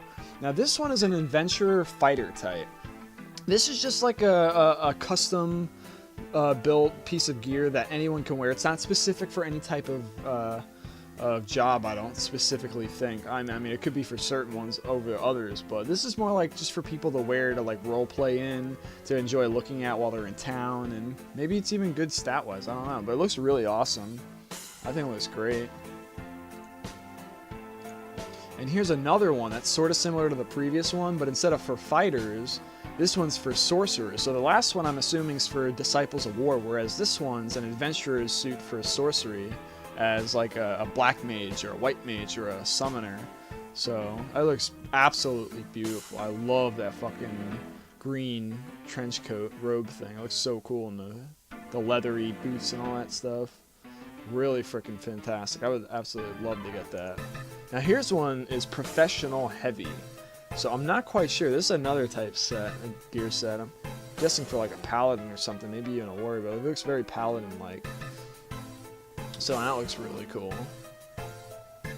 This one, holy shit, everyone's loving this one. This is the Leo armor, the lion armor. You get this one from PvP, they were saying. So there's a lot of PvP armor that you get that's very beast-like. I like that a lot. In the trailer we looked at very briefly and swiftly, there was a character wearing a headpiece that looked like a wolf, or some type of like lion or whatever, a tiger or some shit. Like a white tiger or a white wolf or whatnot. This one has the lion armor that you get from the Colosseum, which is paladin based. I don't know if anybody else can wear it, but he has a sword and a shield, and oh my god, it looks so fucking cool, man. Like you see, like on the far right, the little headpieces, the head opens up. Well, I guess when you're in active mode, but when you draw your weapon, I guess the thing closes. Not exactly sure how that works, but that is so fucking. Ugh. I am not interested in PvP whatsoever, but just for this fucking piece, I would definitely consider jumping in to get this, man. Even if it's for just paladin, which I never play. This one is the bear costume, or the bear set. So, like the last one was the Leo armor, this is the bear armor, and this thing is like built like a fucking tank, man. This looks like something the warrior would use, like very bulky and very beast-like, very cool, man. Very, very cool. Yeah, it just makes me fucking scream for Beastmaster even more with this type of shit.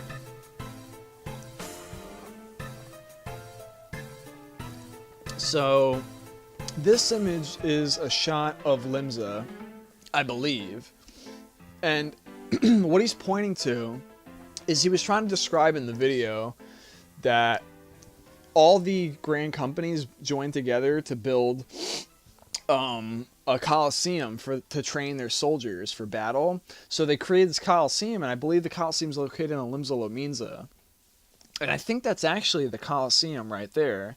And a ship takes you there from the city, and you go there and you do PvP, like one-on-one coliseum battles. I even read in an interview, you can have fucking cockfights with the chocobos. Like, you can make them PvP each other. Like, you can have your chocobo versus another chocobo Pokemon style. And you can have them equipped with armor and shit and all this stuff you train them in. Battling against other people for rewards and stuff. Like, that is really freaking cool. That's like some Pokemon shit right there. Or fucking general quality Beastmasterness, which is fantastic.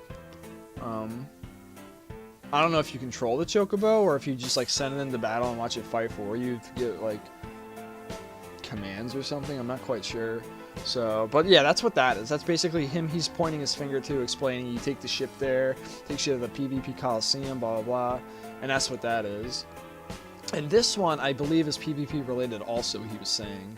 I don't know if that's a PvP arena you fight in or what, but that could be like a central hub, like a gathering point where you just chill out and stuff and wait for battles in. So I'm not quite sure.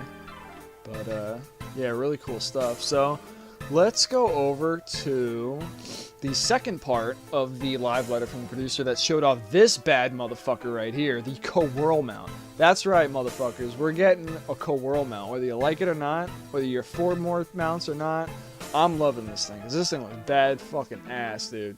The Gubu I absolutely love from 1.0 having, and I love my Chocobo to death, so having a co-whirl looks sick as fuck. And people have been asking for this on the forums for like a year, man, and it's really nice to see that they listened to their fan base and they actually brought them a co-whirl mount, which is pretty funny because I think like half the population is going to name it Rukiri, which is pretty funny. I still gotta, I don't know if you're gonna name it though, because you couldn't name your Gubu, so I don't know if you'll be able to name your co-whirl mount. But regardless if you can or you can't, it'd be so cool to control a co-whirl and run around as one. That's gonna be a lot of fun. Now they said you have to do like challenging end game content to get a lot of this cool stuff like mounts and vanity pets and shit, so oh boy, I'm looking forward to that a lot. And you have a lot more to look forward to too. So it's not going to just end there with Gubus and co-whirls. There's going to be a lot more also. So if you love mounts, stay looking forward to that because there's going to be plenty more in the future to look forward to. Okay, so the next one is the Behemoth Chocobo armor. Now this one I read that if you slay the King Behemoth in the Fate, I don't know if it's 100% chance, but you do have a chance at getting the materials to craft the Chocobo armor that resembles the Behemoth set, which is what you're looking at right here, which I'm guessing is for like a fighting type Chocobo, obviously. Like a bad motherfucking fighting Chocobo. That thing looks sick as shit. Oh my god, that's one decked out fucking bird, man. That is really cool. Now this image we segue into the part I was really looking forward to, the vanity pets. Now there is a little baby behemoth that you can get as a vanity pet through some means, I'm not exactly sure how, but they are tradable. So you can trade them with your friends, you can get them from NPCs by doing certain things and stuff, so it's really cool. Now this is where we segue into all of them. He goes off through a lot, and I had a tough time snagging the photos of all of these like a perfect quality, so bear with me. Now this is the baby behemoth that you get as a little vanity pet that follows you around as a little buddy, a little companion. Now this one surprised me. I was like, what the fuck? There's like a little dog. Now I don't know if this is like an actual dog or if this is a baby mongrel or hyena, because there are hyenas in the game, so I would assume this is what that is. But it looks like a little pooch. It kind of reminds me of the Harvest Moon dog with the little handkerchief or bandana around his neck. That's pretty cool. So that'd be awesome to have a little pet dog on your journey. That's fucking really cool. Here's a baby Sylph, which looks really adorable. It has like these little gremlin ears sticking out of his head, on the side of his head, and I always love calling these guys a fucking Cabbage Patch Kids, because that's what they look like. But I love the Sylphs, they're pretty cool. So they have a baby Sylph you can get as a little vanity buddy to follow you around.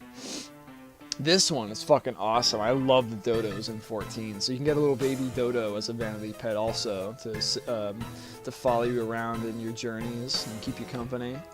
Here's the baby goblin, which is by far my favorite. Like, oh my god, I love goblins.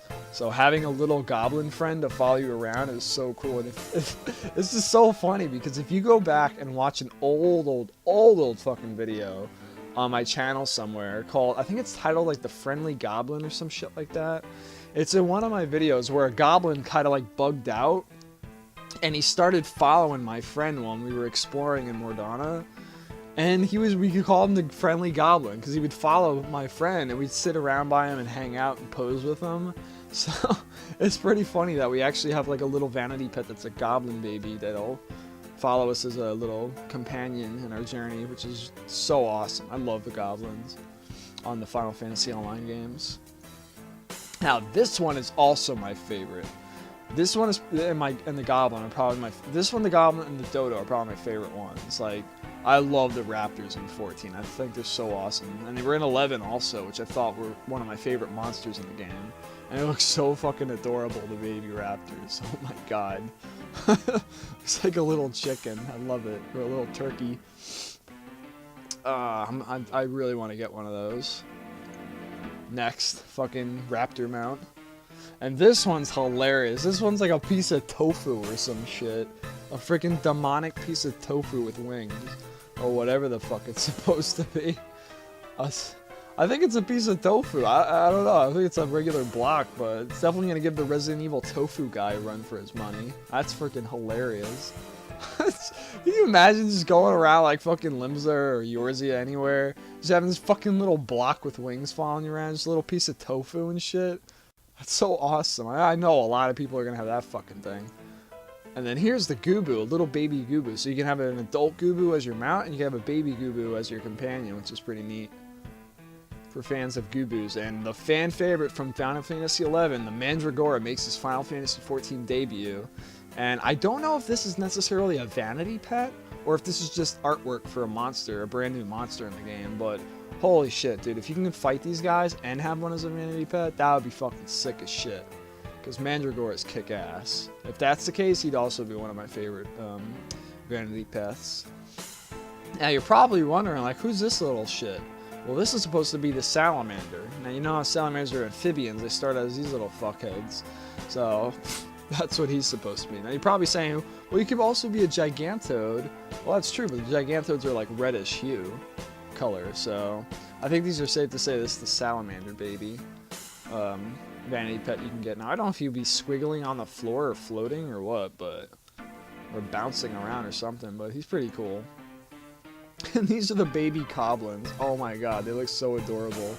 There's just this big fucking gigantic block of a chunk of diamond or whatever sitting on the back of this tiny little bastard of a thing with these big freaking little eyes. That's so adorable. I love to kick that thing through a field goal. Here's the baby Marlboro, which looks awesome. They show like a naked version without any of the little details on, and this is what it actually looks like. So that's pretty cool, seeing like the animated little squiggly tentacles moving and shit.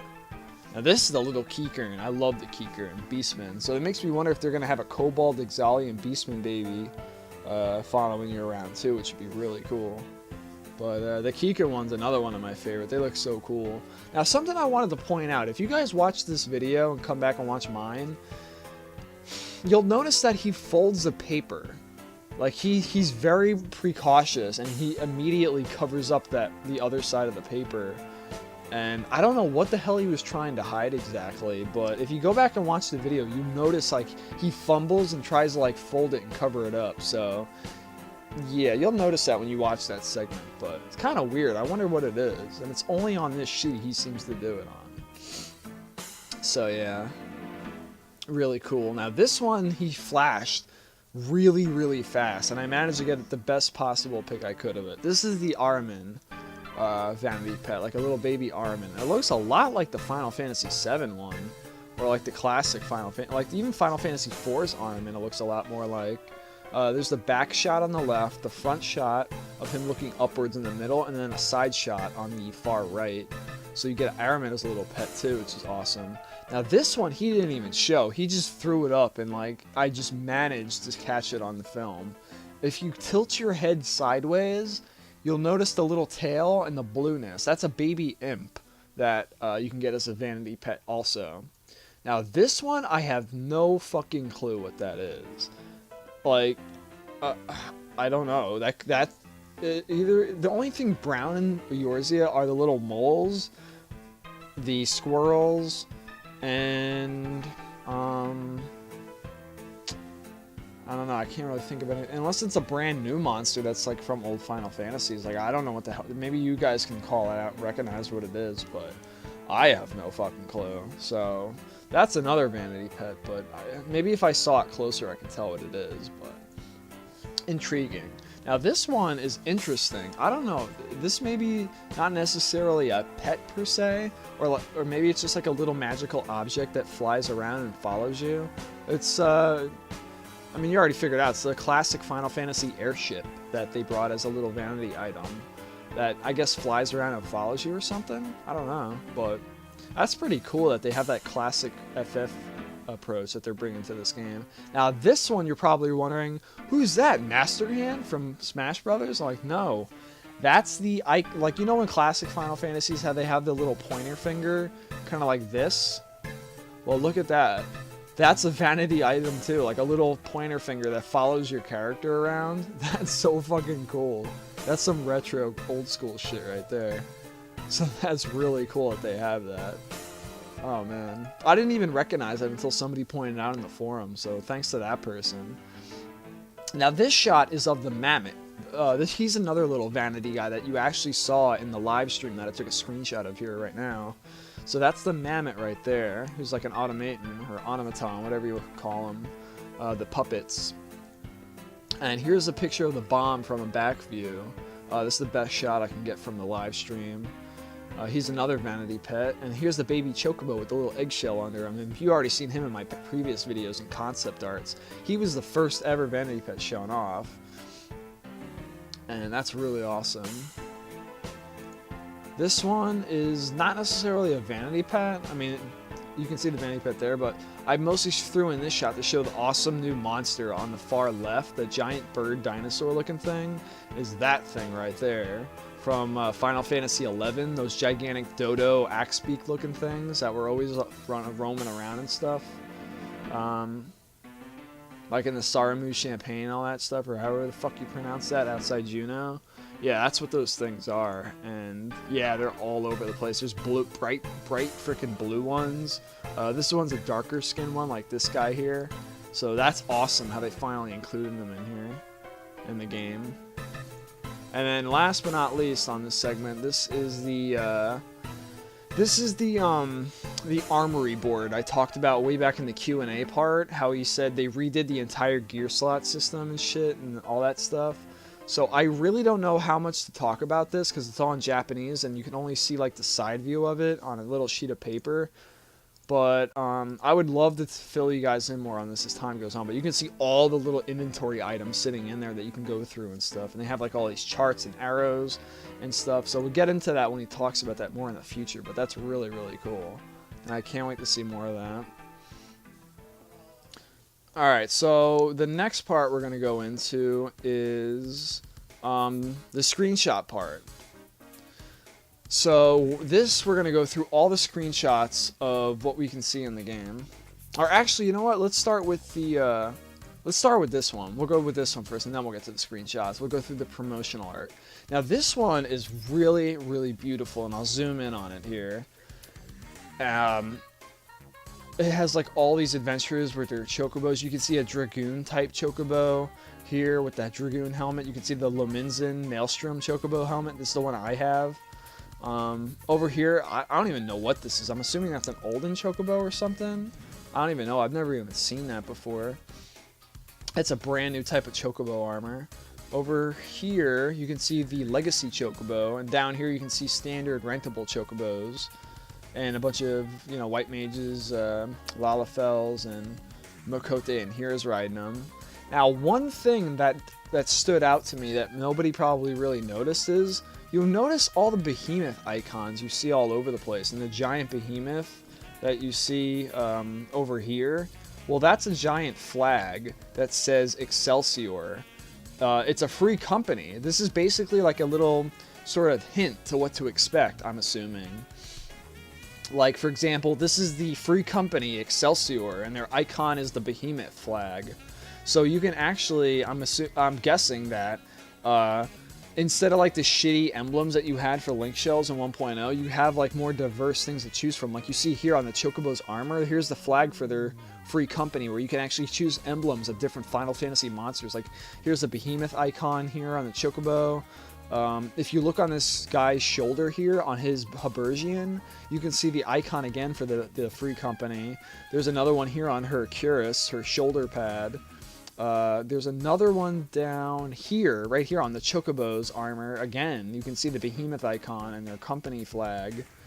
And I think you can see it elsewhere too, but basically I think it's a hint to show that you're going to be able to choose from maybe like goblin icons or a chocobo icon or maybe like a Tonberry icon as your free company emblem. And you can change different colors, so it's silhouette of it, and you can choose the background image of it too. So I think that's a hint of what to expect for future customization options for your free company and whatnot, or even link shells too. So that is really awesome.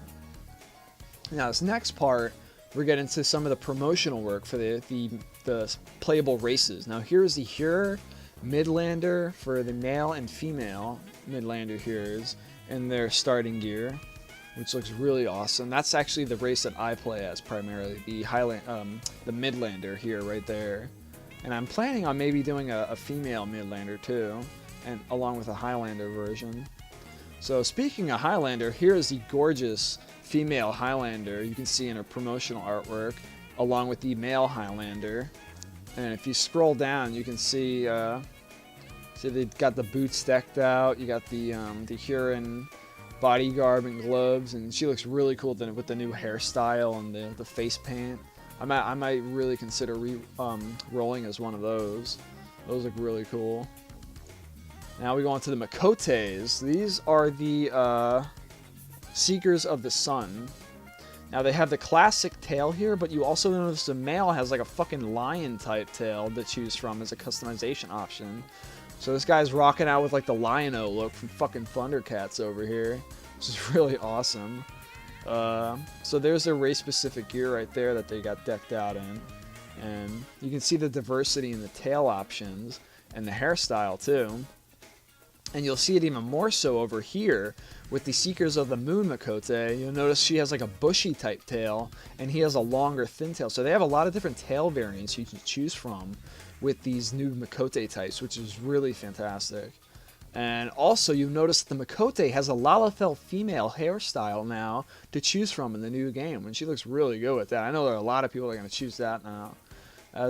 She looks really good as a female Makote. Really cool new customization options for her that she's decked out with, and the male one looks really badass with the hairstyle and his look. So moving on to the Lalafell. These are the Plainsfolk Lalafell that are found like in Limsa and stuff. You see here that the female Lalafell has a female, not Highlander, a female Midlander here hairstyle. So the little girl Lalafell is wearing a Midlander female hairstyle here that's brand new, and they have their cute little starting gear on, and I love the little flowers and the satchels that they have. I think that looks really cool. And he actually looks a lot like the Final Fantasy XI Taru with the little brown nose. I think that's really cool. Now these guys, oh, they look so cute. Like, this is a new hairstyle for the Lalafell, by the way. I don't think this one, I think this is an old hairstyle for the female, but that's definitely a new hairstyle for the male Lalafell that hasn't been on any other race before. So that's brand new for the Lalafell. And I love the little satchel belts. He's got like the Indiana Jones belt over there. It looks really cool. And she's got like the little satchel belt too, and she has the little pouty face on. So they're like really cool. And over here we have the Seawolf Rogadin, male and female. So we got the busty female Rogadin over there with her awesome starting gear on. And then over here we have this badass looking Namekian looking freaking Hulkster Rogadin here, all green and decked out in his starting gear, which looks really awesome. And then over here is the Hellsguard Rogadin, who are really freaking intimidating looking with their crazy underbeard and really unfriendly looking faces. But yeah, they're reddish looking from the mountains that they hail from and all that jazz. And their starting gear. So we go on to the last but not least, the very awesome Elazine, Wildwood Elazine. Here's the absolute beautiful female Elazine in her starting gear, which looks absolutely fabulous on her. Looks really, really nice. And the male Elazine looks pretty cool too. I mean, I'm not too into like the hairstyle and the face preset for that guy. But for this one, the male one looks pretty badass. These are the Duskwhite Elazine, both male and female, and their starting gear too that they share. They got their tall boots on, their fancy little dresses and shirts, and I love the hairstyle on this guy. It looks pretty cool on this Elazine.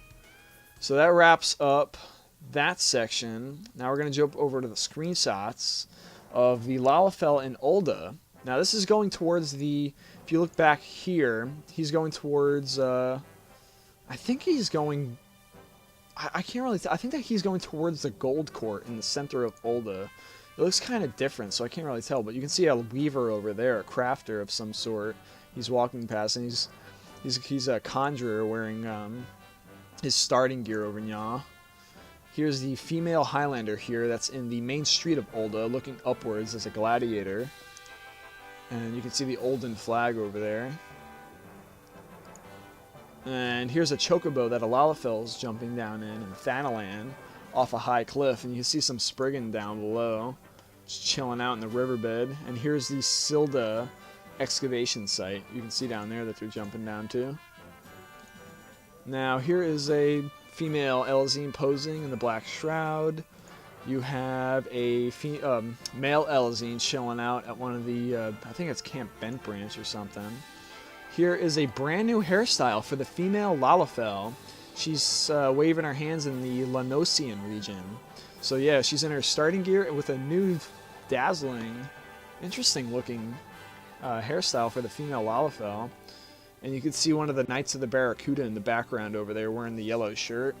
They're a part of Limsa. And you can see, I guess they're on a bridge somewhere. I'm not exactly sure. It looks like some type of area where there's a settlement of some sort. Maybe a hamlet or something, not quite sure. Now, you see the male Lalafell in his starting gear. And you see the train tracks to a station in Thanalan for the train. And back there, you can actually see the axe beaks, so those giant birds that I was showing you guys earlier in the region. These are the bluish versions, I believe. And I think that's the coffer and coffin over there. It's kind of weird how these giant fucking menacing birds are right next door to the hub like that. You can see a giant adamantoise over the right shoulder of the Lalafell there, along with another type of some sort of hub or tower or stand or bleacher thing on top of the whatchamacallit over here, on top of the coffer and coffin. And in the next image, you can see another female Elzine doing an emo. You see a doe in the background, an antelope. Here is the main steps in ul'dah, which looks identical to the way it did in 1.0, except all the textures on the bricks have been completely redone. Even the floor has been redone. Here's nighttime in the Black Shroud, which looks absolutely beautiful with the lighting. I'm very impressed. And there's the female Rogan walking badassly throughout the forest. And here is the moon, which looks kind of weird. It doesn't look very detailed. It's kind of, well, bland. So hopefully they fix that. But the sky looks beautiful, though. Aside from the moon, the stars, the fucking clouds look absolutely gorgeous and very dreamy. So I like that a lot. I think they improved over 1.0. So if they ever do like light shows with meteorites again or Aurora Borealis, I would really like to see what it looks like in this new game. And I believe that's in the Leonesaurus region, judging from the plants and stuff. Here is a very creepy Conan O'Brien looking fucking female Rogadin at the boat docks in the Black Shroud, posing. Here is a very badass looking male Rogadin in his starting gear, which looks really cool. I love the skin tone, the starting gear he's got on, and the hairstyle and everything. He's in front of the Silda excavation site in Thanalan. It's very, very cool. The character model that they used for this, it's very cool. I like that. Here is the female Highlander here in the Aetheryte Plaza in Gridania. She looks very nice. See, very detailed. You can see even the texture on the leather boots looks very nice. Very, very highly detailed on the PC. And even her hair looks very good too, and her skin tone and textures. And here's the male Highlander here, who looks really cool. Very buffed out and freaking wearing his starting gear too. Doing a pose. And you can see a little Ochu. There's two Ochus back there you can see in the background. They look very bright and colorful. Let's see what else we got here. We got a female Nokotse sitting on the main street in ul'dah, and you can see if I zoom in, the bricks in the background. Like I said earlier, they look like the same architecture's the same, but it seems like they added little touches here and there, but they completely redone all the textures on the buildings, the floor, all that shit. So it looks very nice. Very, very cool. And they added this thing too. You see this, where the couple NPCs are in the background? That thing was never there in the original, so they added that shit too. And then of course there's the Aetheryte Plaza, where that little tunnel leads to, just like in the old version. Here's a male Makote, sporting really cool hairstyle and his race gear. Very cool looking character, Black Cat. Here he is again posing in the Black Shroud. See some Fungars back there, some purple ones. Here's another male Makote, very Thundercat-y looking guy. Looks very cool. And there's some Orobons in the background, very realistically being in the water. I like the way they place them in there, how it makes sense. They're not like in the middle of the desert. They're actually in the water like the Orobons should be, being the fish that they are. Here's the train tracks you can see in the awesome little water trinkets back here from the uproot. Here's the same shot again of him pointing at the camera. Now here's a beautiful shot of Leonesaurus.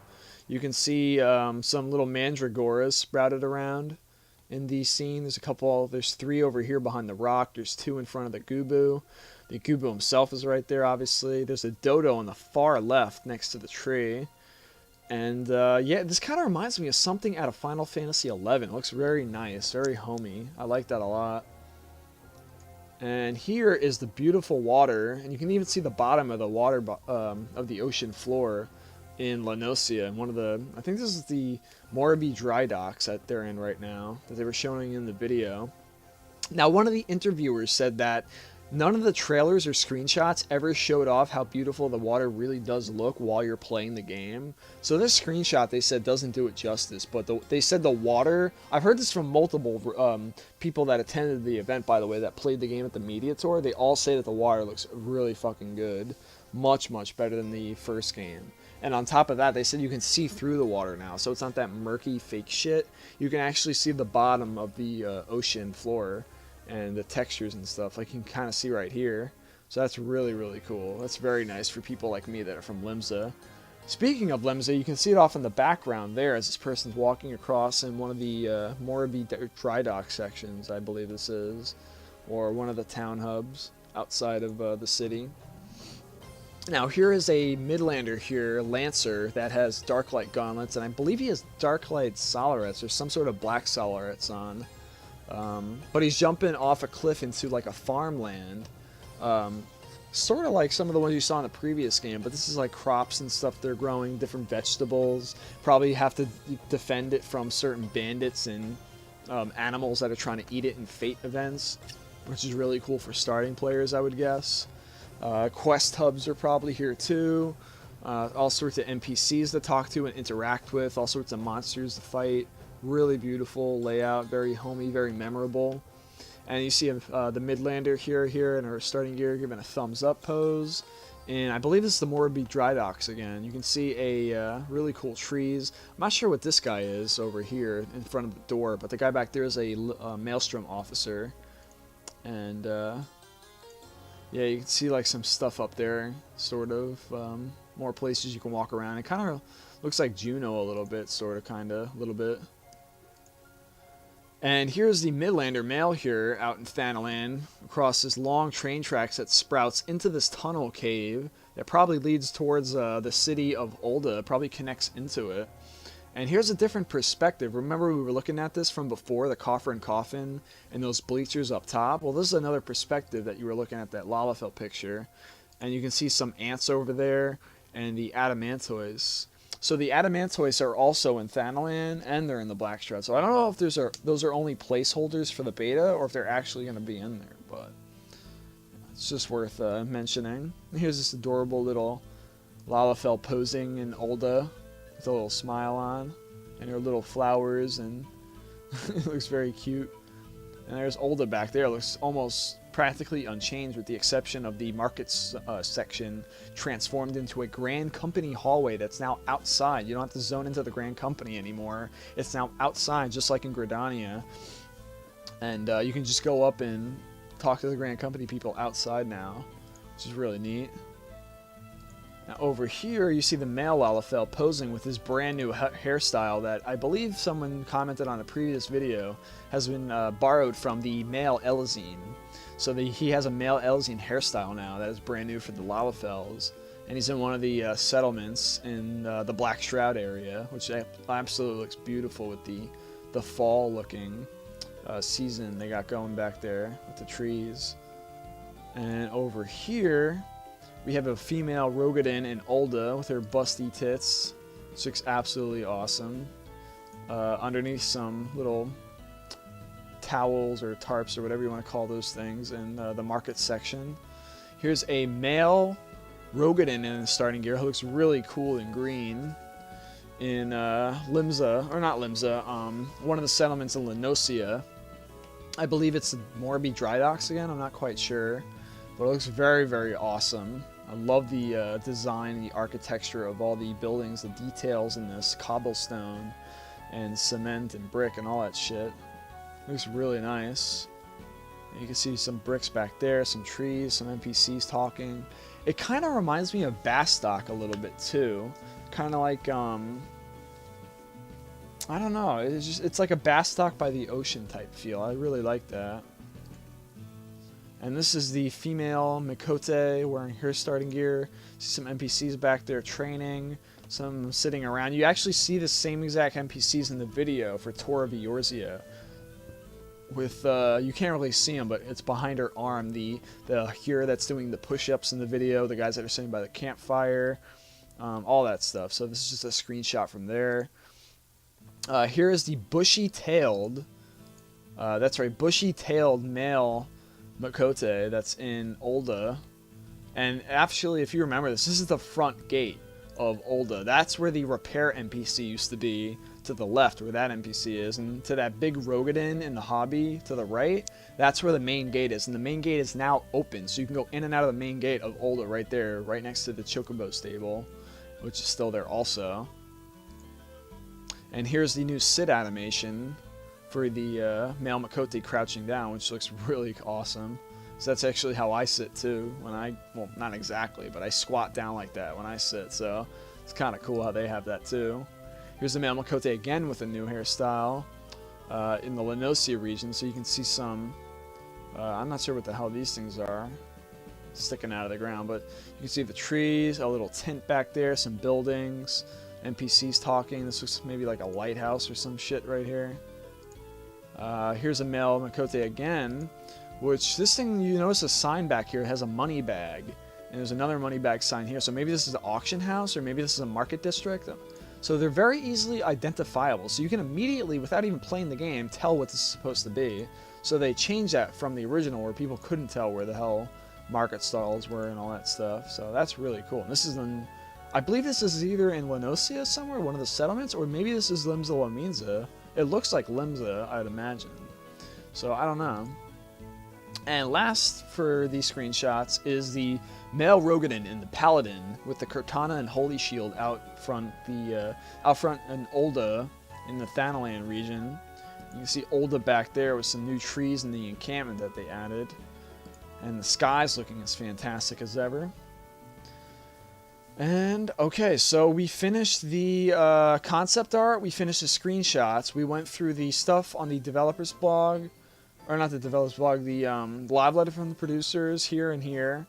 And the last section we'll go over is, last but not least, the developers blog before we wrap up this long ass video. This is probably going on 2 hours, which is redonkulous. And I know you guys are probably really tired and fatigued, but hang in there, we're almost done. We got 3 blog articles, and we're going to be on out of here. So here we go. We got 3 to go through, and starting with the oldest to latest. So the oldest one that came out from the 3 we're going over is called Interview with the Producer-Director. So it says, "Hello everyone, Pranarby here, making a second media tour post from San Francisco, where the sun shines and information flows. This time I'd like to write about the interview sessions between Yoshi P and members of the gaming media. As you might expect, the matters discussed varied between interviewers. Some were treated to a demonstration of the Fate system on Yoshi P's notebook, which you can see in the image right there, with the Gamepad controller. while others received a preview of the soon-to-be-released benchmark software. That score! It's over 9,000! I love doing that. Sorry. Dragon Ball Z reference. Love that show. So yeah, you can see it's extremely high performance right there. And here's Battle Golem on the notepad. And here's the little USBs they handed out to the press for the media tour. I should mention here that Yoshi P is utterly unstoppable in interviews. The man talks about whatever the heck he wants, like a boss. The interviewer just needs the skills to fish the info out of him. It may interest you to know that a lot of questions were about PvP, quite representative of our North American players' taste. In the last picture we have the spiffy Final Fantasy XIV Realm Reborn USB memory cards, prepared especially for our media guest. Each comes pre-loaded with a goodie amount of assets for use in articles and so forth, such as the screenshots and the promotional art that we went through just previously. That's what was all on here. That's how they redistributed it online through the USBs that were handed out at the media tour event. So he finishes up by saying, "No, they're not for sale." And on that note, I shall go and pack my bags. I fear our short but memorable time in San Francisco has come to an end. Thank you for having us. Next stop, London. Pernarby. So that's that post, and we'll go on to the second one, which is For Your Eyes Only. And this is when they're in London next with a media tour. This happened a couple days ago. Just to reiterate. So it says, hello there, governors. Pernarby here, writing to freshen the drink. What's the latest from the Final Fantasy Realm Reborn media tour? Okay, that was pretty bad. Terrible characterization and metaphor aside, our contingent has arrived safely in London, where Square Enix Europe is located. Check out this sweet enclosed courtyard inside the office building. Taking a quick walk around the office, I stumbled into some familiar faces. Asked what she's most looking forward to in the Realm Reborn. Laura gave me a knowing wink and said simply raids. Oh my god. Wow. What the fuck? Oh my god, okay. Getting those puns aside. The format of UK event is the same as it was in the US. Yoshi P gives a presentation to our media attendees, after which there's some hands-on time. Next come the interview sessions and an intense schedule. The information flows freely, and so does the coffee. Though the event is being held in the UK, our media guests hail from other parts of Europe as well, France and Germany to name a few. We appreciate you making the trip, everyone. Lastly, you'll recall the swanky USB cards we had in San Francisco. For London, we have leather-bound USB sticks that ooze the class. Can't stop playing with magnetic cover. Nope, these aren't for sale either. Pernarby. Kind of looks like a belt buckle or something. It's pretty neat. Alright, so last but not least for today on this fucking Leviathan, Bahamut-sized video, is the final countdown to more info, which leads up to all the stuff we just recently went over. This was the precursor. Hello everyone, Pernarby here, writing to report that the European media interviews have come to an end. Below is Yoshi P with our indefatigable interpreter for the entire tour. Square Enix Enterprises, whatever that second E is supposed to stand for, Sorry Hill. There's Yoshi P standing next to the interpreter, who is actually the original one for Final Fantasy XIV back when Tanaka was still around, I believe. I believe that's the same person. I love this image. Oh my god, somebody actually did a Photoshop of Final Fantasy XI's level down. You gotta look that up on the forums or on Google somewhere. It's so awesome. Someone set that as their sig, but he's passed out on the floor with a can of fucking Red Bull. That's so awesome. Yoshi P is a man with a lot to say, and it's no ordinary interpreter who can keep up with his endless stream. But keep up, Sori did, across an eclectic range of subject matters. Hats off to her. Sustained by 2 cans of Red Bull and double that amount in coffee, Yoshi P powered through the final day of the tour. Here's a photo of the man lying prone and senseless, utterly spent of all info. Info which you will soon find its way to our fans. Brace yourselves for a veritable flood. The media tour may have wound down, But our work here in London isn't over just yet. There's another meeting tomorrow morning before we fly back to Japan and to our beloved development floor. Have at me, Japanese text. This is Pernoraby in London, signing off. See you all again on the other side. Pernoraby. Alright guys, that is, holy shit, a mouthful. Okay, this video has got to at least be 2 hours fucking long. So, okay, let's just recap what we went over today. We went over the Gamepad demo release, a tour of Eorzea Part 1 video release, Exploration Benchmark trailer release. I discussed the official benchmark where you can download it on the official site or the lodestone. I'm going to link everything I went over I can practically remember and summarize, including articles, interviews, videos, you name it, that was in this video or mentioned or at least hinted to in the info box of this update video you can find right now if you're watching this.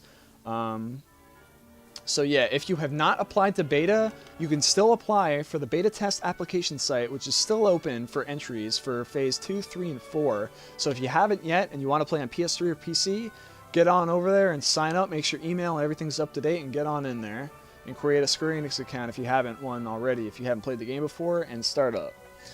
So we also went over the live letter from the producer Part 5 that just aired recently with all the screen caps and whatnot, and I will link to a video that someone kindly from FinalFantasy4.com has uploaded before the official one is released with translation. So if you want to watch the original that we all watched, that'll be in the info box as well, as long as a summed up tidbit section with all the highlights that I covered in the video in actual motion. Also, all the interviews, artworks and stuff you can find throughout Google, various websites. I'll try and get like IGN, GameSpot interviews that you can read through for your own leisure.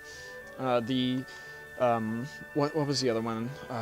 The Gamasutra, I think, has one. Final Fantasy 14 Core, I'm sure, has a bunch of shit that they've covered. Massively Online has done a lot. Zam has done one. And I can't remember the other one, the game something that I looked at easily earlier in the video. I can't remember the fucking name. It's escaping my thought process. But it'll be in the info box. So you'll find everything I can possibly find that I looked over for you guys to absorb and be fully knowledgeable of before going into this beta or before owning the game. So, okay, I think I've covered just about everything I possibly can. I hope you guys enjoyed this video. If I missed anything, I will cover it in the comment section. If you guys have any concerns, just leave a comment. I'll get back to you immediately as soon as I can. And I'll create another video too if there's anything you like me to go over throughout the video, throughout the interviews that I read, because there's a lot of info that I still left out that's very interesting. So, yeah. So, apply for beta if you haven't yet. And look forward, because they're sending out emails and getting ready to start soon, which is on Monday. So, hope you guys enjoyed this video. I hope you found it very informative. And I hope overall that you tune in to the next one and enjoy the beta. So, see you then, give lots of feedback, and catch you on the next one.